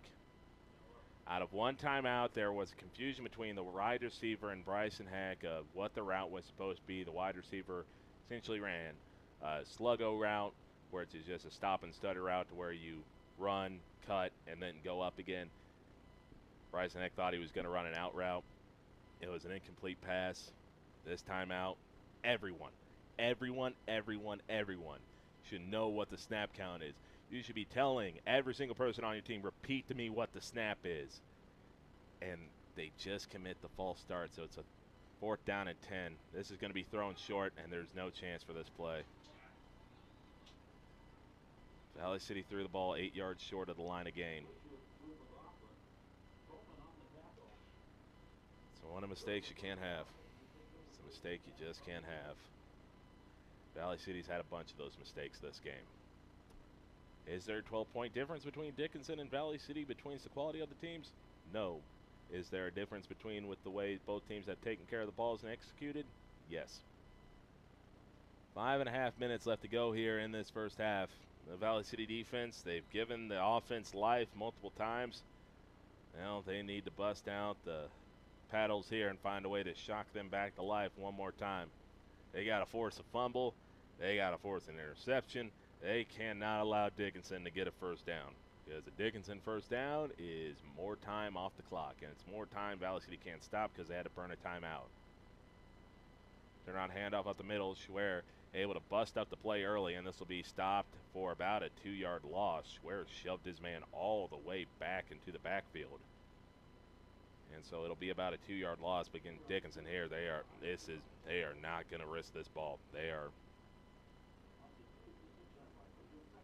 This game is so unique in the way that the Valley City defense can stop Dickinson here if Dickinson just chooses to line up and run it into the line of scrimmage.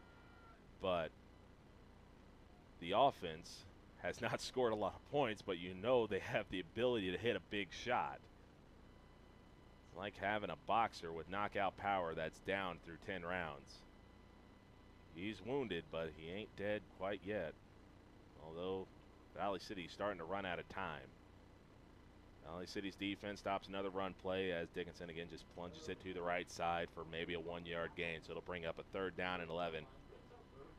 Again, for Dickinson, you would excuse a pass in this situation, as a pass allows you to run off another 2 minutes of clock. But running the ball allows you to keep it out of harm's way. And with the way Will Schwer has been running around the field, the last thing you want to do is give him an opportunity to make a play. 5 seconds left on the play clock. Dickinson at their own 11-yard line. They're going to hand it off the middle, and they're going to be well short. That was a powerful run, and that was a very good run up the middle by Colin Shetter, running with authority, but Griebel makes the tackle. And it'll be a 4th down and about 6. So Valley City potentially could get good field position. You have to tell your returners on this, you have to field this ball. You have to have one man play up, one man play back. Pretty much stack your returners, because you can't afford to let this ball roll. You can't afford to let it roll into your side of the field. Valley City looks like they might send the house trying to block this, and they do. It's a high snap. Valley City trying to get there. They blocked the kick! And it's on the deck. It's being fought for. It's out of bounds. It doesn't matter who's got it, because it's going to be Valley City's ball.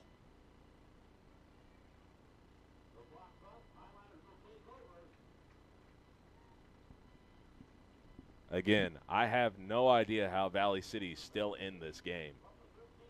They refuse to die. And the crazy thing is, with a touchdown, it's a 1-score game. And Dickinson can't quite run this clock out. I believe Valley City's got a timeout left. The timeout counter on the scoreboard has now moved from 3 for either side. 3 minutes, 11 seconds to go. Heck, dropping back to pass, floats a pass towards the end zone. Incomplete. Just Valley City's just continuing to take shots. You appreciate the shots, but you need to have something else in your repertoire rather than just the home run ball. You got to have a 5-yard play. You got to have a 3-yard play. It's kind of like trying to play golf with only a driver. It sounds fantastic, because if you hit a driver well, you can hit the ball 250 yards, 300 yards every time. The problem is, what happens when you get into the rough? What happens if you get into the bunker? What are you going to do? You got to have a set of clubs to play golf. You got to have a diverse set of plays to be able to score points in football. Seconds run down on the play clock. Valley City somehow gets it off. Heck, under pressure, and he's going to be sacked from behind. And it's about a 5-yard loss. It should have been a 5-yard loss from the beginning. Valley City's lucky that didn't get called for a delay of game. Actually, Valley City's probably unlucky they didn't get called for delay of game. It would probably be about a 3rd down and 15, or 2nd down and 15 instead of a 3rd down and 17.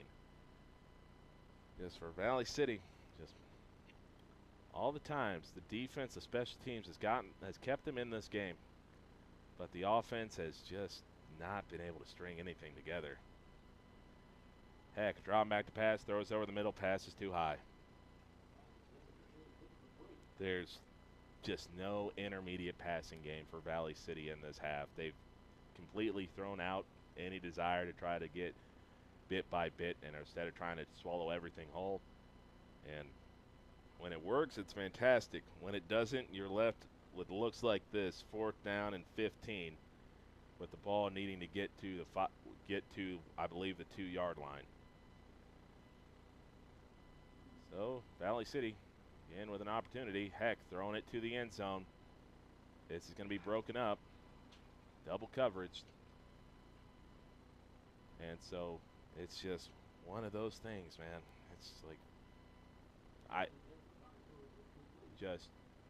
the defense could not have done more than it's done in this game to give you opportunities. And it's the same players. That's the whole thing. It's the same set of players on offense and defense, with the quarterback pretty much being the lone man. That's the difference. It's just, you just shake your head. You shake your head, and Valley City's going to watch this tape, and they are going to kick themselves. They're going to kick themselves because they realize they probably should have won this football game. They left 4 point. They had a chance to seize control of the game. They missed a PAT. Whatever, it's tied. Had a chance for a field goal. Probably should have tried to get a touch. Felt like you should have got a touchdown on that drive, as Dickinson's going to roll forward here for 5 yards. Valley City, I believe, only has one timeout left, and they're going to take it. So, timeout brought to you by Mobility Plus Rehabilitation. We'll keep it right here. But you score the touchdown, you get the interception to give you a really short field. You score the touchdown, you miss the PAT, it's still a tie ball game, and then you get a drive to get you inside the 10-yard line of Dickinson, and you miss a field goal. You miss a field goal you need to make. And then it's a tie, and then you get to the part where football happens. You get a 50-50 play that doesn't go your way. You felt like the ball should have been in the end zone. The ball gets spotted at the 1. You then get a break. Dickinson jumps offside. You get 5 yards, so you're no longer playing in your own end zone. You take a deep shot you probably should have had. You underthrow your man, and the defender makes a good play on the ball. Next play, the ball snapped into the end zone, and Dickinson recovers it for a touchdown. You know, then you get to the next drive. It's a turnover, and Dickinson's able to take the first play of the game, bounce it outside for a touchdown. Defensively, Valley City did what they were supposed to do. Offensively, they got to find a way to develop something other than a run up the middle for a yard and a pass deep. They're going to bounce it to the outside, and that's going to be about a 3-yard gain. So first down ends the game as bodies are being untwined from each other, and looks like a injury timeout. No, they're gonna I don't know what they stopped the clock for. Clock needs to be rolling. The official is signaling it for it to be rolling. So they're saying pump up the play clock, and while they're messing with the play clock, the game clock should be rolling. For Valley City, it's a break. I don't know why they stopped it here. This ball is 3 yards short of the first down marker. I'm not sure why they stopped play there. There's no bodies down. There's no nothing. You shouldn't stop the clock right there. You shouldn't give, essentially, Dickinson a free timeout. There, I don't know what that's about. I'm honestly confused by that. And so now Dickinson runs the clock down, and they'll call their last timeout. So Dickinson runs the clock down to $1:25. They'll call timeout. We'll take the 30-second pause. Timeout brought to you by our good friends over at Mobility Plus Rehabilitation. This is Dr. Ryan Lorenz, physical therapist at Mobility Plus Rehabilitation, with offices in Enderlin, Lisbon, Gwinner, and Valley City. Our mission is to provide exceptional physical and occupational therapy by highly skilled therapists to minimize pain and maximize mobility, which quickly allows you to return to the quality of life you desire. We will evaluate and educate you on your condition, review treatment options, and create an effective treatment plan to solve your impairments based on your unique situation and needs. I invite you to call our offices at Mobility Plus today. We're back here, and Dickinson, well, they were able to use their last timeout to run the clock all the way down to minute 25. First down ends the game. And for Dickinson, they might as well, I think Dickinson's going to go for two, or is if they don't get it the first time, let's say they get a yard instead of 2, they're going to go for it again. Instead of risking another fake punt or another punt that goes awry. They're going to plunge ahead. They go nowhere. And Valley City's saying that potentially they could have jumped on the ball. And they did jump on the ball. How? This game, man. This game is the most puzzling thing I've ever seen. And you might ask yourselves, what's the difference between, why does it matter that Valley City jumped on that fumble? It's still minute 21, you're down 12. The reason why is that all Dickinson has to do is take a knee, and they can run the clock down to under 60 seconds and then can punt to run off some more time. by doing this, Valley City now still has a timeout available and can still perhaps score to keep this game alive. They throw a short pass over the middle, and that's going to be a good defensive play by Dickinson. And Valley City's got 1 yard, but that play is going to cost them 30 seconds. This is not a situation where you're having full huddles. Everyone should know the plays in 10 seconds or less. So Valley City quickly breaks from the huddle, and if there's time to start taking shots, well, now would be the time. You can't afford to have a long drive here. You need to score, and you need to score quickly. Valley City still taking their time, running the play clock down to 15 seconds. Heck throws it to the end zone. It's going to be caught in traffic. And it's going to be an interception.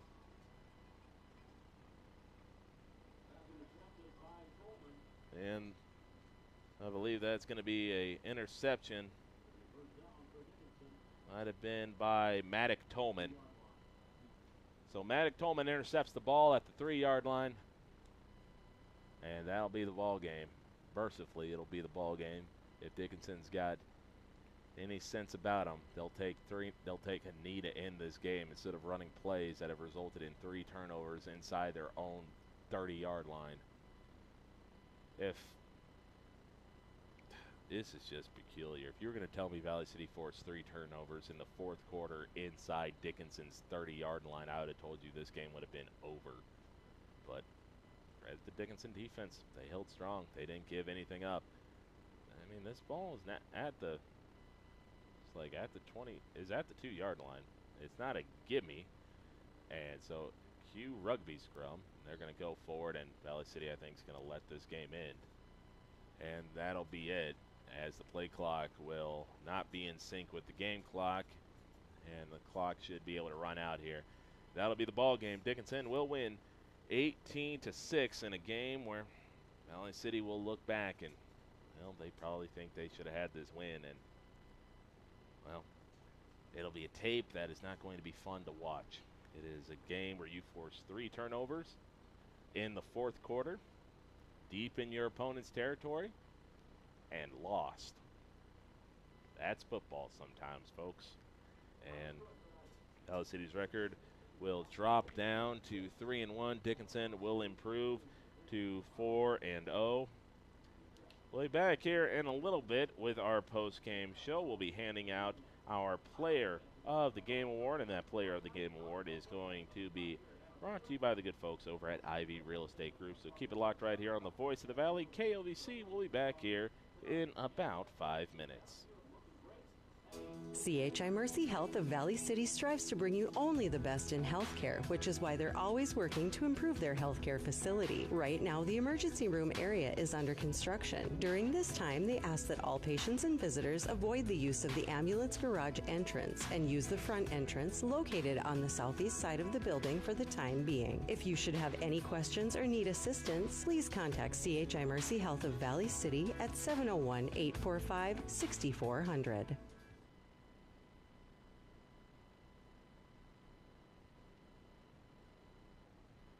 Are you on the right financial path? Are all your financial professionals on the same page? At LaRue Lockout Financial, you can be assured that your investment professional and tax professional are working together. Call Ryan LaRue at 701-845-6938 or James M. Lockout at CPA 701-845-1660. Services offered through Investment Advisors, a division of Pro Equities Incorporated, a registered investment advisor, and securities offered through Pro Equities Incorporated, a registered broker-dealer and member FINRA and SIPC.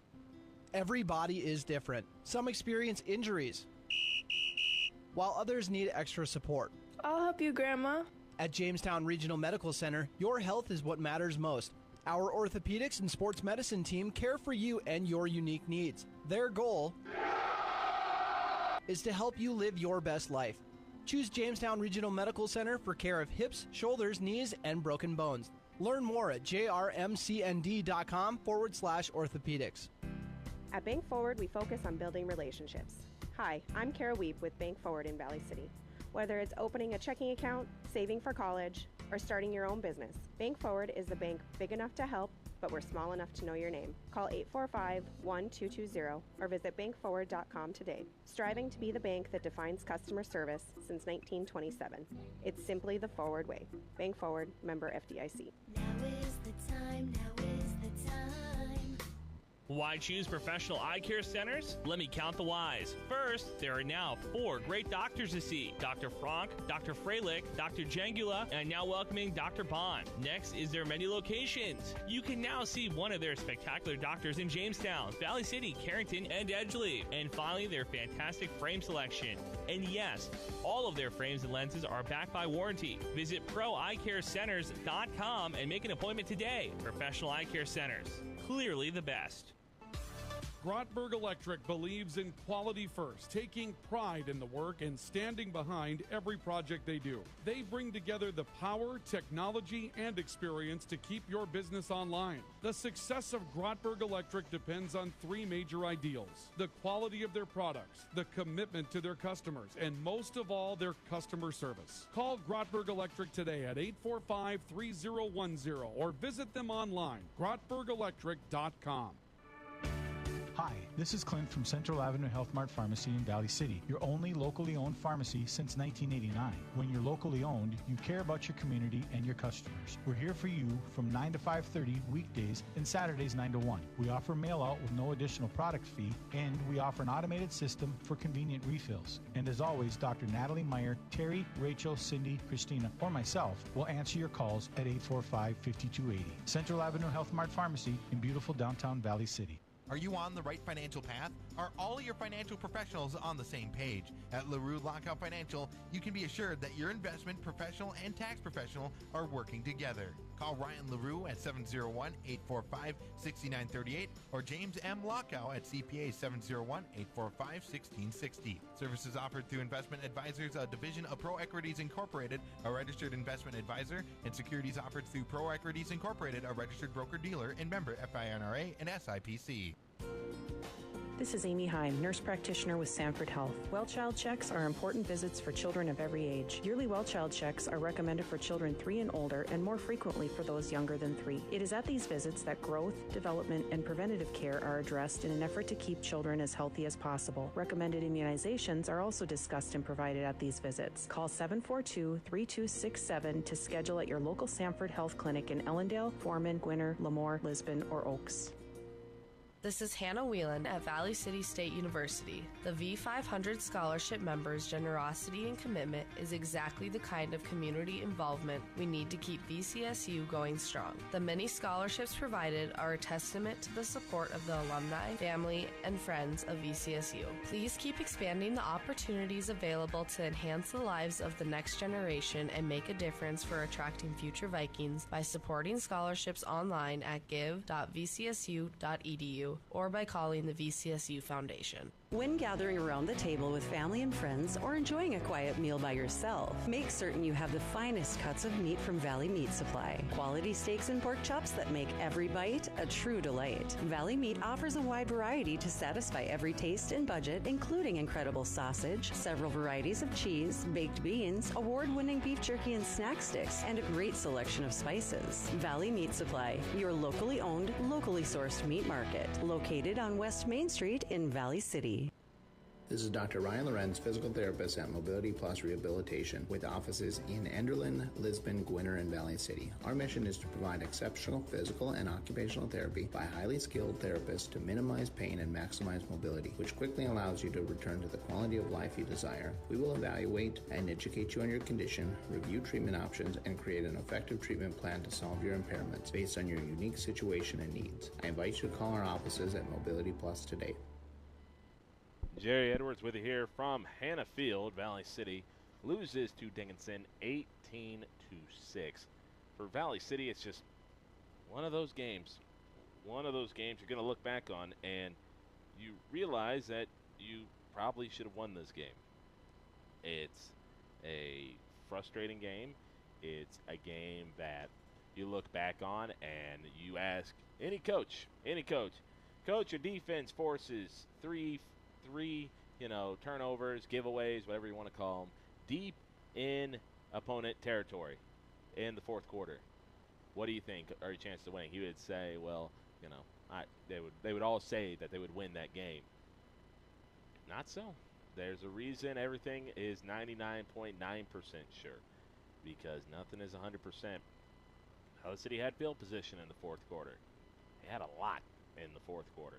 They've had probably way more than they probably should have had in that fourth quarter. Dickinson kept Valley City in the game, but Valley City made plays as well. That's the whole thing. It takes two to tango. There's not just one team that plays extremely well, but the other team gets back into the game because they force plays. No. Dickinson made mistakes. Valley City capitalized on the mistakes defensively. Offensively, that's where things kind of got out of sync. For Valley City, they wanted to throw the ball. It was very obvious in the first half they wanted to throw the ball. The problem with trying to throw the ball as much as they did is that if it doesn't work out, you have no ability to gain anything intermediately. Like Carter Borg, I'll be surprised if he got the double-digit rushing yards in this game. For one, he just wasn't used very much, and secondly, when he was used, there wasn't a lot of holes to get through. So, I mean, it was a game that was decided by a handful of plays. Dickinson, their first TD drive, it was all them going right down the field. Big turning point on that drive, though, is 3rd down and 7, incomplete pass. I didn't see the face mask. I saw the hold, and the hold did get called, but the face mask by Valley City, or legal hands to the face, whatever you want to call it, was called on Valley City. It offset the penalty, and because the penalty was offset, it allows Dickinson to pretty much run another play on 3rd down and 7. They run a play, and their wide receiver does a fantastic job. I believe it was Caden Krieg. He fights through a tackle that I thought he was getting knocked out of bounds. The Highliners thought he was getting knocked out of bounds. He keeps his feet churning, stays in bounds, and stretches the ball over the pylon. If it's a straight holding penalty, that's probably 3rd and 17. I think Valley City takes the play just to back them up further, to pretty much take the possibility of a going for it on 4th down or kicking the field goal out of the question. But it's replay, and they're able to go through. It's just, oh well, shake it off, you move on. And then it was just a half of football where Valley City couldn't move the ball. They had shot plays. They had the opportunity to take the shot plays. They couldn't get the shot plays. Carter Borg didn't have any space to rumble. The defense did its job to keep them in the game. When it got down to halftime, it was a 6-0 lead for Dickinson, and a half of football where, both sides were very happy to be where they were. Valley City was probably happy not to be down more. Dickinson was just happy to have the lead. When it gets down to it, Valley City kicks the ball off to start the second half, and their defense gets the play of the game. They get a pick that gets them to the 5-yard line. Valley City is able to punch it in for a touchdown. Carter Borg rumbled into the end zone for his only touchdown of the game, the only touchdown of the game for Valley City. Makes it 6-6. You missed the PAT. Should be up at that point, missed the PAT.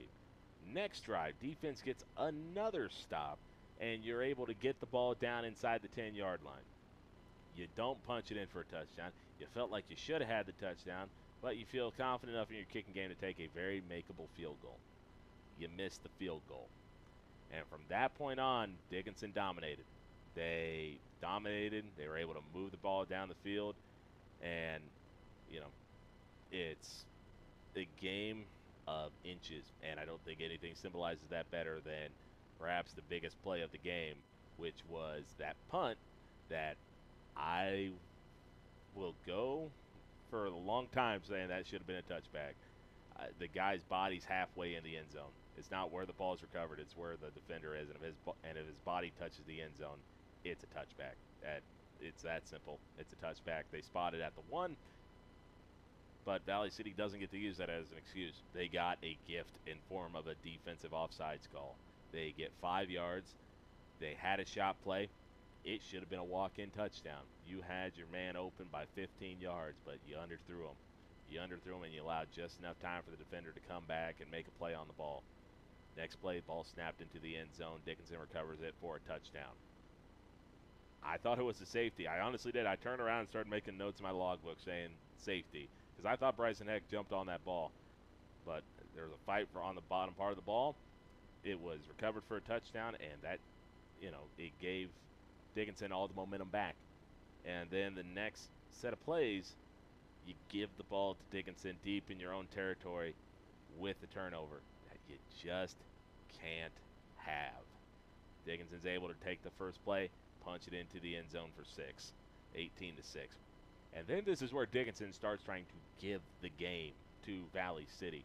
3 turnovers, or at least 3 plays that give Valley City the ball deep in Dickinson territory. You get Will Schwer blowing up a play, strip sacks the man, and is able to give Valley City life they shouldn't have. Valley City had to punt out of their own end zone. And again, I understand why you punt in that scenario, but you can't bank on your defense making that play. But Will Schwer made the play. He made the play that gave